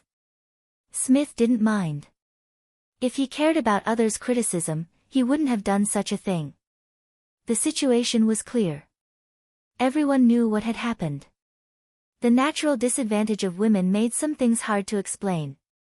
Instead, it benefited the rascal. But when the rascal was released, he didn't feel that he was in the wrong. When he faced the camera, he said, "I have some advice for Asians, especially girls. If you can't afford to play, don't play." When Bo Jio heard this, her lips curved upwards. With a swoosh, she gripped the steering wheel tightly and increased the speed to the maximum. And at the scene at that time, the golden-haired man was so angry that his breathing was hurried. On the other hand, Chin Mo, who was sitting beside him, turned his head. Through the window, his gaze landed on Smith, who was still being interviewed. Listening to the English words drifting into his ears, his slender fingers rhythmically tapped on the car window. That was something he would only do when he was thinking. Her eyes were as cold and indifferent as ever. The blonde man turned his head and wanted to find someone to complain with him. "You say, how could such a rascal be released?" The plaintiff withdraws the lawsuit. "The evidence is insufficient." His tone was very calm, and it sounded a little careless. The blonde man really felt that this detective was a little too cold. "I say, Chin, oh no, I mean Almighty, don't you have any reaction after hearing such an infuriating thing?" Chin Mo glanced over. "What do you mean?" "Emotions, what about your emotions?" After the golden-haired man finished speaking, he asked again, "Are all your experts like this?"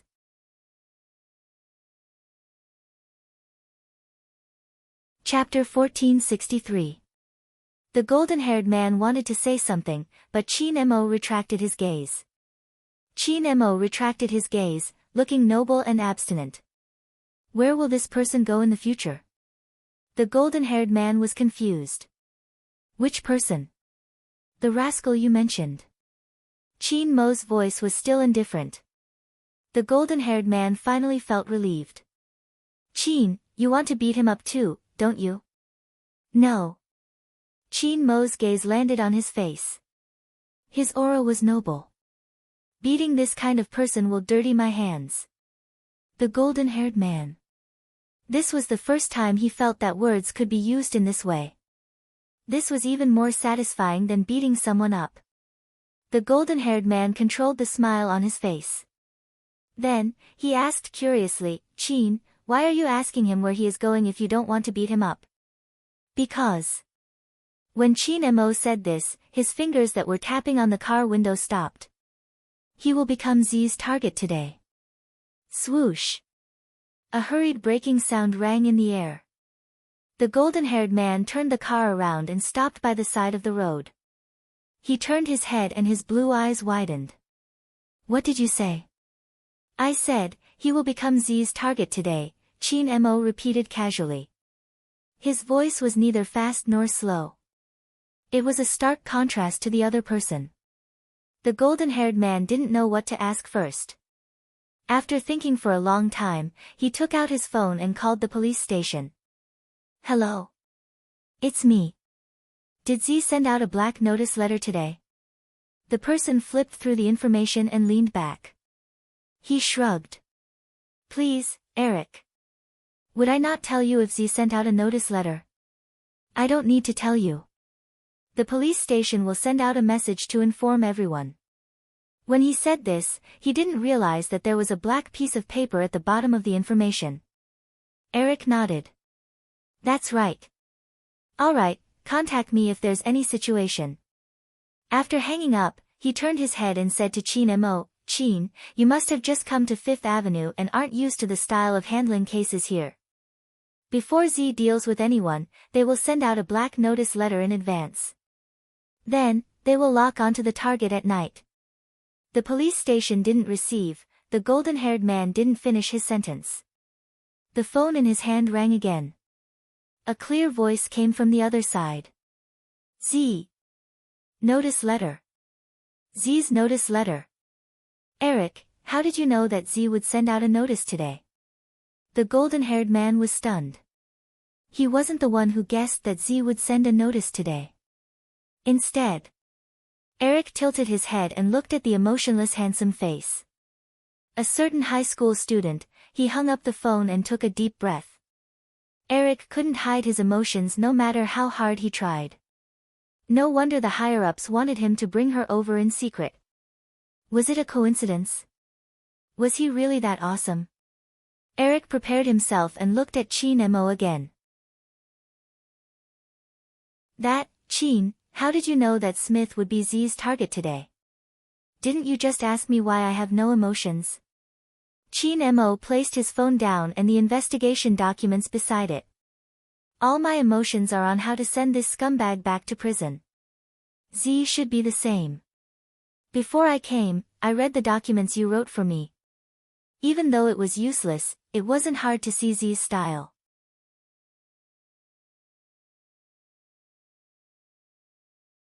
Chapter 1464. Are you referring to Z's unbridled style? Eric felt the same way too. Did he really treat the police station as his own home? He could come and go as he pleased. Sometimes, he would even give them presents. He even gave them presents for Christmas. He had seen criminals but he had never seen such an arrogant one. Eric would never forget it. The Christmas card that Z left for them. There was only one sentence on it. After eating the candy I gave you, you have to work hard. If not, how are you going to catch me? He was asking for a beating. He was asking for a beating. Chin Mo looked at the unwillingness surging in the eyes of the people beside him. He raised his eyebrows. I'm referring to his style. The people that Z gave to you were all people that should have been in prison but because of loopholes, they couldn't be dealt with. That's right. The golden-haired Eric sighed. That's why he has a very high reputation among the citizens. You don't know this but when he was just released, there was someone who publicly confessed in an interview and insisted on marrying him. She even said that he packed the criminal and the criminal's evidence and sent them to our police station. This action was especially cool. He is cool but what about us? We handle so many cases usually. Why didn't anyone praise us? Chin Mo's indifferent gaze shifted. The golden-haired Eric also realized that he had gone off topic and wanted to change it. He heard that person say, your faces aren't handsome enough. The golden-haired Eric. Can you find a new partner for the Almighty? As for other things, for example, the Christmas gift and card you mentioned. From this, we can see that Z is a person. When Chin Mo said this, his fingers paused. The golden-haired Eric was anxious. What is Z? Chin Mo seemed to have come back to his senses at this moment. Something started to float in his eyes. His voice was still indifferent. A little mischievous. He's not just a little mischievous. In the end, he pulled his hair to express his headache. Fortunately, Z hasn't killed anyone yet. No, that's not right. Z should have killed someone before, but that was a long time ago. The other party was a teacher from a famous school. We only found out about this after investigating. However, the case isn't here. It's in an unknown small state. When we were investigating the pattern of cyber attacks, we found this case. However, the details of the case aren't clear yet. Some people said that the teacher couldn't handle the pressure at that time and lost his footing and fell from the building. When we were investigating, we did some reconstruction. It was indeed the second situation. He lost his footing and fell from the building. However, there's one thing that Z was definitely there at that time. Chin Mo listened and suddenly, his gaze froze. Are you sure this is Z's first network attack? I shouldn't say it's the first network attack. I should say it's his appearance. The golden-haired Eric combined the information he had and said, in the past, there seemed to be some small fights, but at that time, it was like, how should I put it? As a detective, I feel that this is a huge turning point for Z, otherwise, he wouldn't have been able to change his style from small fights. How should I describe it? In short, it's very mysterious.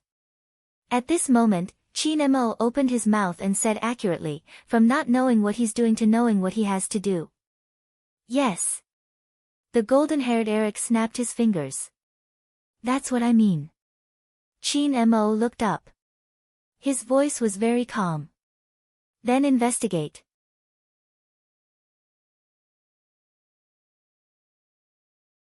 Chapter 1465.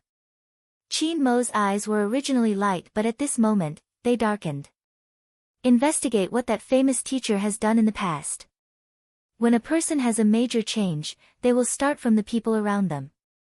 Find out the relationship between the famous teacher and you will be able to find Z. Eric was speechless for a while before saying, what kind of investigation method is this? Psychology, Chin Mo said slowly. When a person does something, they can't leave the environment. The murderer's mentality will be reflected at the crime scene. Z's mentality will also be reflected at the scene when she takes action. Eric truly felt that the high school student they invited was a little amazing. But it's too late to go now. Call them and ask them to help with the investigation. When Chin Mo said this, his gaze landed on the street again. Also, give me a 3D map of Fifth Avenue.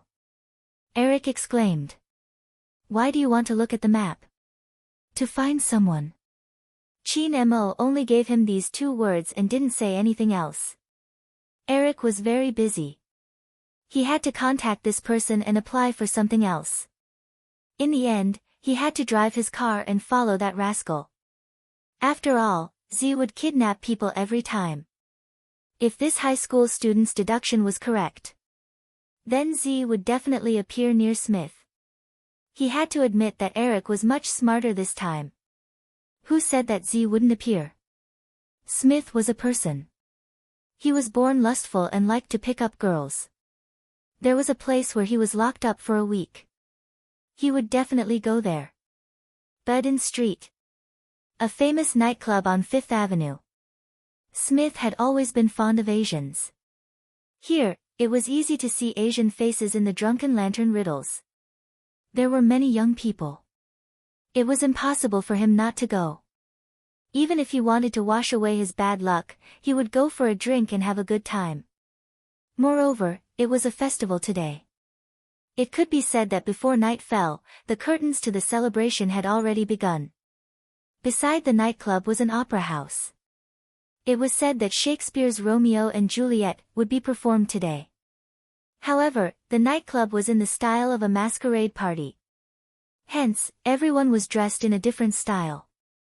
It was at a stand on the far right of the nightclub.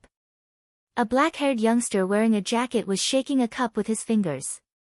His fingertips seemed to be emitting light. Not to mention the black light that was shining from his left ear.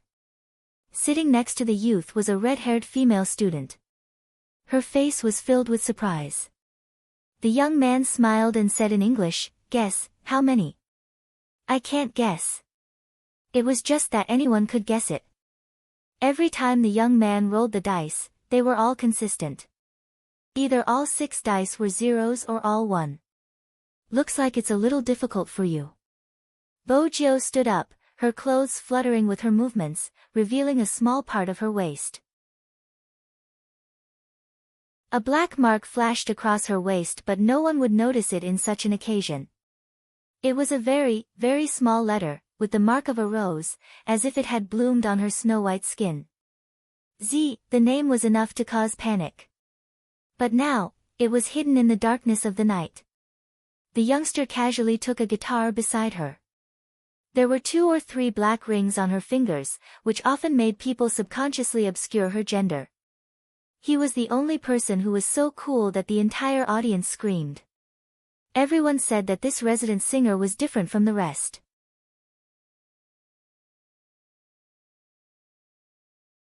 Chapter 1466. There was a loud screech. It was the roar of an electric guitar. The youngster jumped onto the stage, smiling. Even though she was wearing a black feather mask, the tear mole at the corner of her eye was extremely domineering. The moment Bojio placed her fingers on the guitar, the venue was heated up.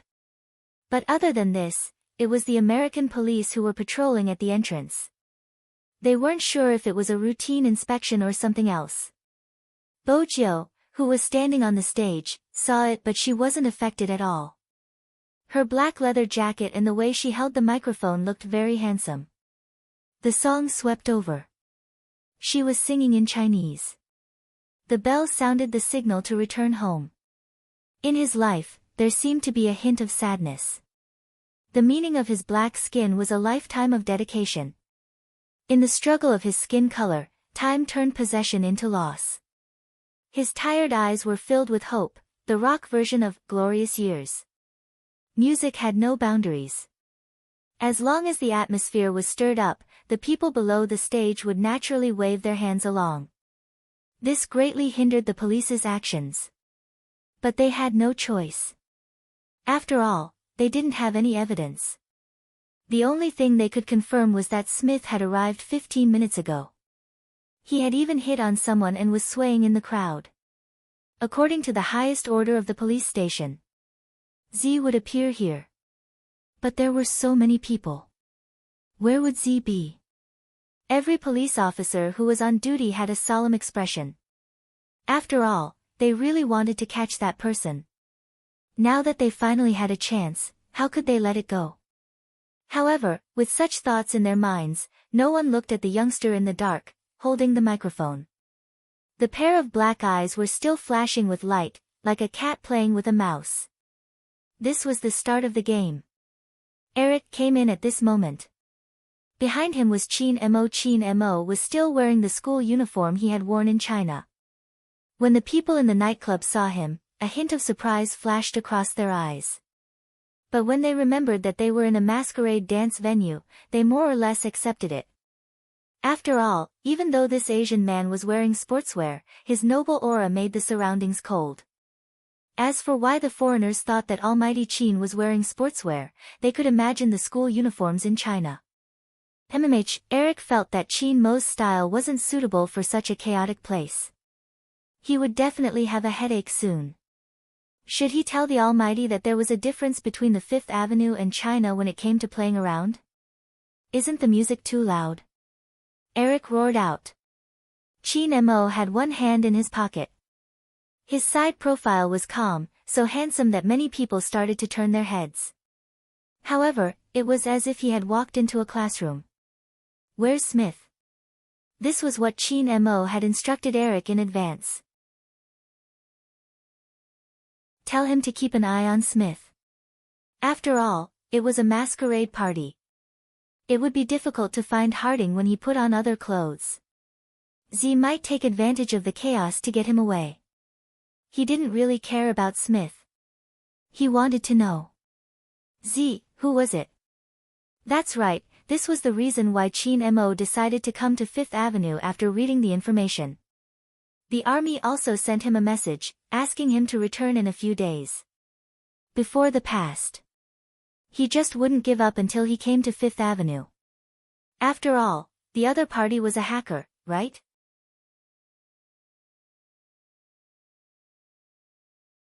Chapter 1467. Eric looked at the Almighty's face and felt that he was thinking too much. No matter how loud the music was, the Almighty was still the Almighty. The Almighty was indeed the Almighty. His expression hadn't changed since he entered. At that time, Eric didn't know. There was a type of deduction genius in this world. When they were immersed in their own deductions, it was as though they had entered another world. From a psychological point of view, there were two situations that were the best for thinking. Either it was extremely quiet, or it was extremely noisy. In such an environment, it was better for the brain to function. Of course, the prerequisite for these situations was that one had to be an expert. In actual fact, the moment Chin Mo entered, he was immersed in his own thoughts. In front of everyone. People said that the highest state of solving a case was to imagine yourself as the criminal. If he was Z, what would he do? There was no doubt that the atmosphere here was good. The more people there were, the more they could do something amidst the chaos. It was best to strike when people didn't expect it. But there were cameras here. They had set up spies in advance. How would Z escape? Of course, Z was a hacker. He would definitely intercept the contents of the police's operation. What if the operation was fake? That was right. Chin Mo wouldn't come unprepared. He had already made a distraction. Setting up an operation was one thing. But the ultimate goal was something else. It was a simple logic. If the search was strict, Z would definitely appear in the opposite place. If he couldn't interrupt Z's operation, he would go and intercept her. Give me Smith's location. Chin Mo's handsome face turned slightly when he thought about this. His entire body was abstinent. Eric looked through the crowd and pointed at the Caucasian whose face was flushed red. This kind of scum should be beaten up. Chin Mo replied faintly. Then he closed his eyes and automatically eliminated all the sounds around him. He was prepared to enter the reasoning space again. But when he did that, he realized that when the music, noises, and whistles disappeared, there was only one sound that couldn't be eliminated. A song. Chin Mo opened his eyes. There was light in his eyes. Suddenly, he looked towards the highest stage and frowned. A Chinese song. It's nice, isn't it? This singer is really not bad. He's the first person who dared to sing a Chinese song here, Eric said and automatically hummed a few lines. Chin Mo's voice was low. The glorious years are affecting my thoughts. Affect my thoughts? Eric didn't really understand the world of experts. Chin Mo's gaze dimmed. Chinese is my mother tongue and I often listen to this song. The more familiar something was, the harder it was to eliminate it. Ari still didn't understand. Chin Mo had to find another way. Can I go to the backstage of the nightclub? Yes. Eric showed the things. I specially applied for a search warrant. Chin Mo took another look at the person on the stage. Because of the mask, he couldn't see her face clearly. The only thing that left a deep impression on him was the pair of eyes that were as dark as the night, as well as the glowing mole under her eyes. The more unique something was, the easier it would leave a deep impression. This had a huge impact on Chin Mo. He had to get rid of some things before he could conduct a detailed analysis. But there was a disturbance.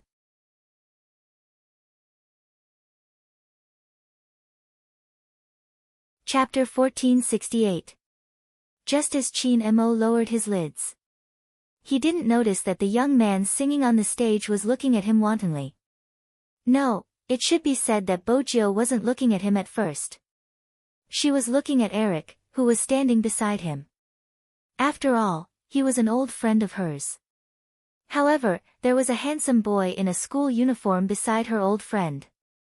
This caused Bojio, who had never made a mistake in her singing, to pause slightly before continuing with the music. All right. Take this opportunity. It was time for her to take care of today's prey. Bojio held the guitar and swept down from the stage. At this moment, Smith was already mesmerized by the university student he had hooked up with. He just wanted to be taken away as soon as possible.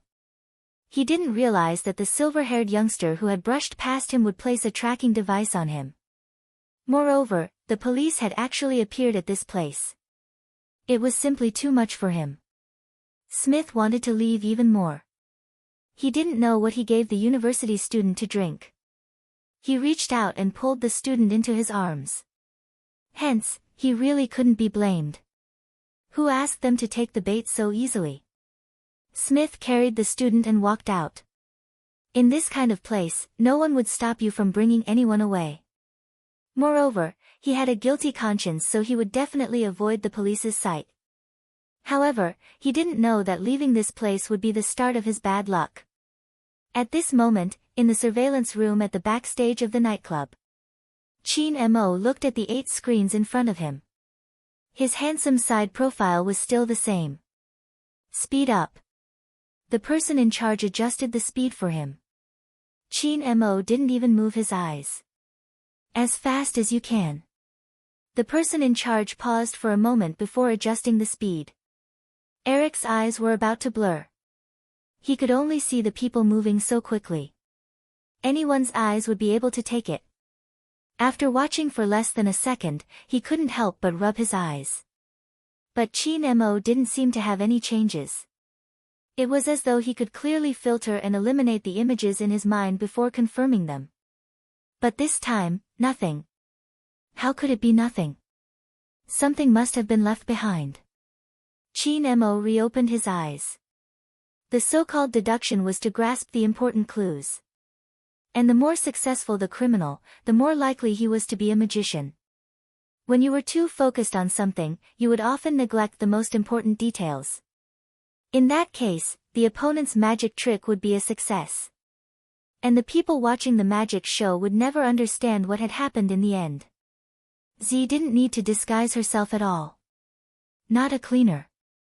He wasn't here for clients either. She didn't even pretend to be a university student trying to trick Smith. Who could Z be? Perhaps he should think in a different direction. For example, the best view.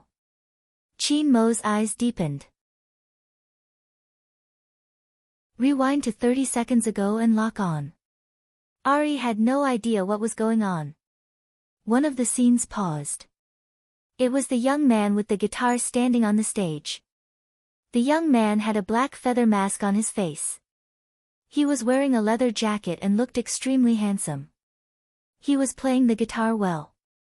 Eric didn't understand. Why did the Almighty ask them to stop at this image? Another 50 seconds. Chin Mo ignored Eric's gaze, his voice as calm as ever. Eric opened his mouth and was about to speak when he was stunned by the scene displayed on the screen.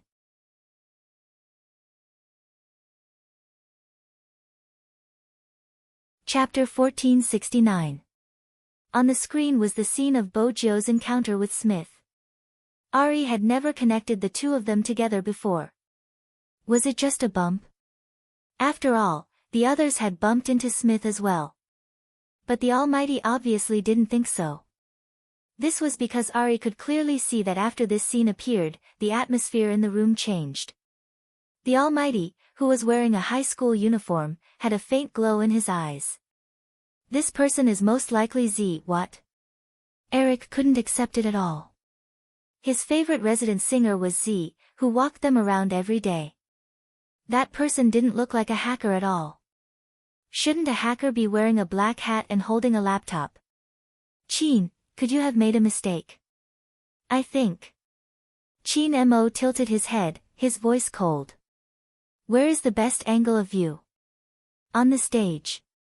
After all, Eric was a policeman. Although his brain wasn't that fast, he was still a policeman. Chin Mo's voice was flat. That's right, on the stage. Not only can he lock onto Smith's position on the stage, but he can also ensure that no one will notice anything amiss when he is hunting. A singer should be looking down from the stage. At the same time, he can clearly see the police's movements and position. If I were Z, I would definitely choose to stand on the stage. Eric opened his mouth again.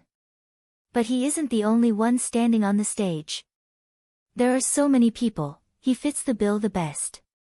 Chin Mo seemed to be reminded of the pair of eyes he had seen just now. This time, he didn't rely on deduction but intuition. The scene paused again and that person bumped into Smith. That collision seemed casual, and it even seemed like there were too many people to avoid it. In fact, the subconscious inclination of a person's body would reflect their psychology. It wasn't that he couldn't avoid it in time, but there was an 80% chance that he had deliberately bumped into it. He turned to look at Eric and said, "Now, Smith's position." The person on the other side was stunned. "Smith, he seems to have left the nightclub." When Eric heard this news, his expression changed abruptly. Then, he rushed out. Chin Mo didn't stop him. Instead, he looked at the youngster with the guitar again. Then, he walked in the opposite direction. Although the small details were a little unexpected. But the final development was still in his hands. Z would choose the best angle and route to take action. If that was the case, he would let the police, who cooperated with him this time, act as his compass. As long as you walk in the opposite direction of the police, he should meet that person soon. Chin Mo couldn't describe how he felt right now. His fingers were a little cold from the wind outside. However, he didn't feel the slightest bit of coldness. Instead, more emotions were brewing in his chest, emotions that he had never shared with anyone before. Or perhaps I shouldn't make such an association. After all, not every hacker could be her. But that Chinese song had changed Chin Mo's state of mind completely. On Fifth Avenue. He wasn't a local. Almost certainly. If it was a foreigner, he would never be able to sing that song. So, could it really be her? The little tiger that he had been looking for 13 years but had no idea where she had gone. It was as if the moment he closed his eyes, he would be able to see that person's small figure. She rolled around on his bed. When she was naughty, she hugged him and called out to Momo. When she had a toothache, she covered half of her face with her left hand and didn't forget to get milk for him. She seriously said that she would be obedient and held a small money pot, saying that she wanted to buy him every day. Sometimes, when he was asleep, when he was looking out of the window, that soft little paw would stick to the side of his face and say softly, "Momo, do you want to go back to China? Do you miss your mother? Then think about it carefully, I will accompany you." She acted like an idiot. She thought that he was a girl. She didn't know how to roll up her sleeves and play around with her little keyboard. But she was as warm as a small heater. But suddenly, the small heater was gone. Chin Mo kept thinking. If he had been a little more mature, would the ending have been different? She liked to be naughty. He was raising a child, so it was okay to indulge her. Why did he quarrel with her at that time? The first year, after she disappeared. He was still angry. He was angry that she left just like that, not even telling him anything at all.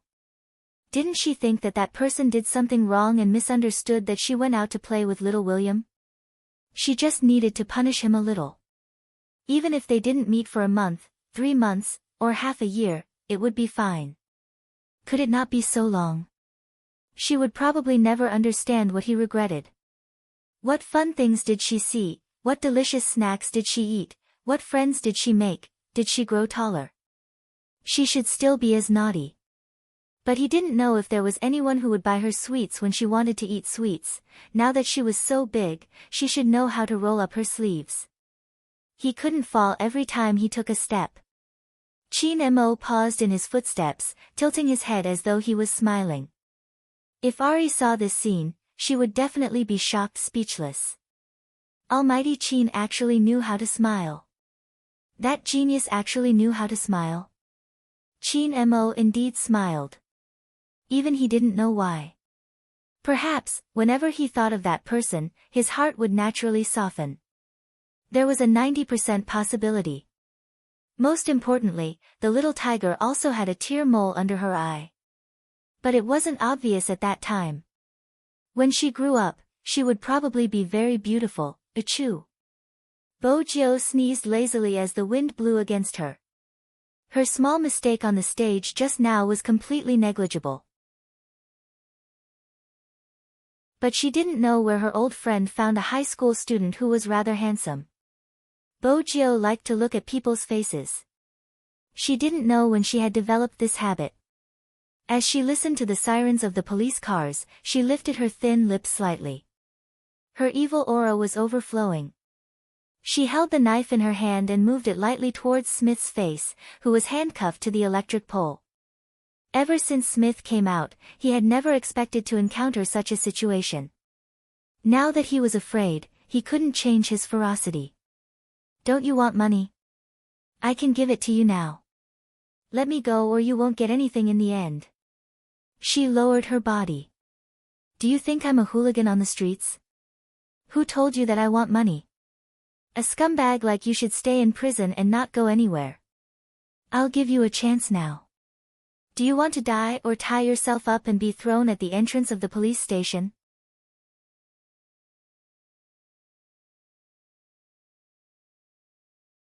Chapter 1470.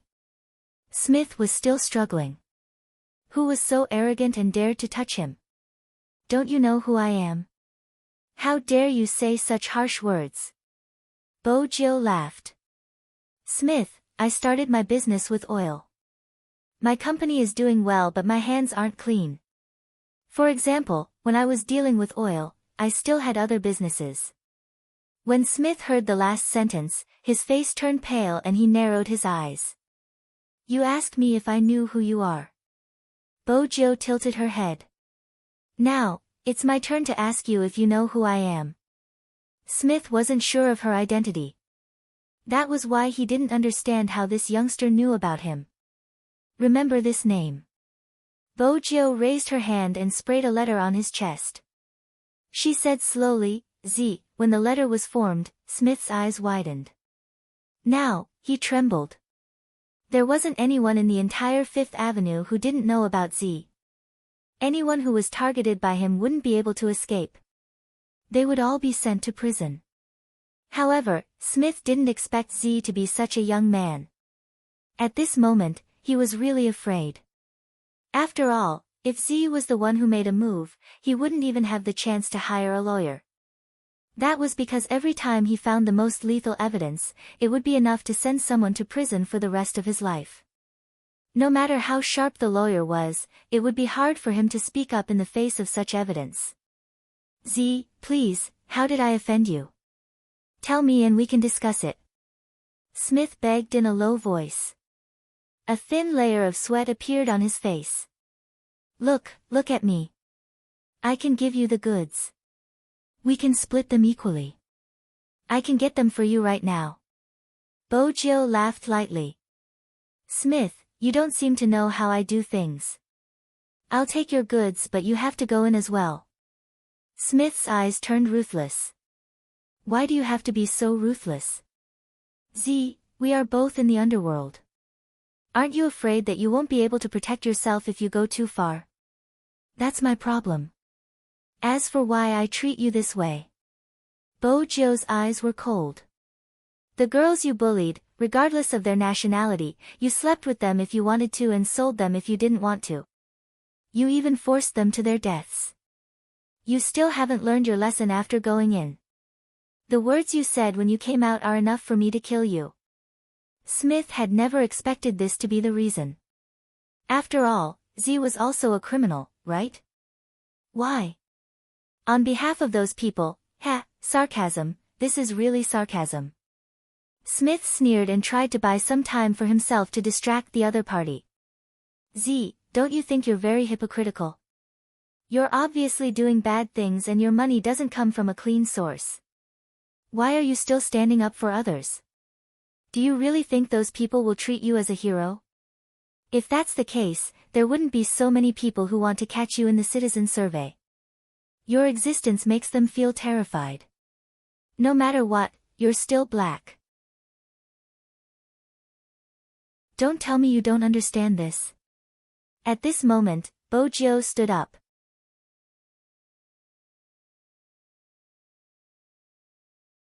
Chapter 1471. Smith was stunned by the sudden aura. He couldn't say a word. Bo-jio glanced at him. That was the last time she looked at him. I've never been innocent but it's obvious that we're different. Swoosh! The black cloth fell. Bojo opened the Lamborghini's door. She adjusted the time sequence manually and patted the car window. Little Blackie, I'm counting on you. No problem, master. The stripes of the smart navigation system formed the same pattern as the sports car that suddenly accelerated. Smith didn't know where he was. It was dark everywhere. Bojo turned and stepped onto the motorcycle. She had to lure the police cars away. That was fast. Bojo chuckled lightly. She put on her helmet and rushed towards the most crowded place. The battle axe automatically hid in the darkness.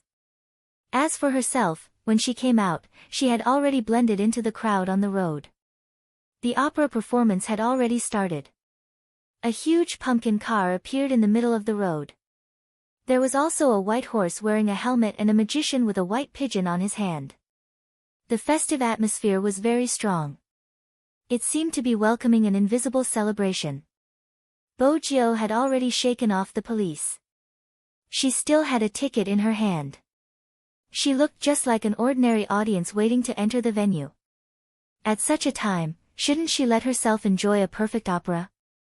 However, just as she was about to walk forward, suddenly, the surroundings changed. More police cars rushed out. That wasn't all. Even her back was blocked. This had never happened before. When Bojo looked up, she could only see a slender figure not far from her. He was still wearing his school uniform. Because of the strong light, she couldn't see his face clearly. Her natural instinct told her that there was some danger. She didn't continue walking forward. She had been careless. She hadn't thought about the high school student beside her old friend Eric. Now, it seemed like he wasn't simple. She wanted to take the opportunity to break through from the right. Hence, her footsteps became casual. At the same time, she turned on the communication device on her left ear. The black earring glowed faintly. It was connected to the signal transmission point that she had long prepared. A guitar in a coffee shop. But now, it could no longer be considered a guitar. It was an invisible notebook. After opening it, it was impossible to tell what it used to look like. Sitting beside it was a young man wearing a pure white sweater. That's right, it was a teenager. The 19-year-old Hoshino, even when he smiled, carried the aura of a jade tree and orchid. He was holding a cup of coffee in his hand. When he saw the screen light up, he pressed his Bluetooth headset. Z90 there's a person in a school uniform. Bojo glanced over, the surrounding terrain flashing past her mind. Help me stop him. Hoshino's eyes flashed. Understood. He strolled in the direction of the main road. There was a timer hidden in the sleeve of the sweater. When Bojo moved, she placed something on the clown's body. She looked up and saw the person in the school uniform walking over slowly. If they were smart enough to intercept her, they would definitely find her in the crowd. Therefore, she was not surprised that the figure was walking towards her.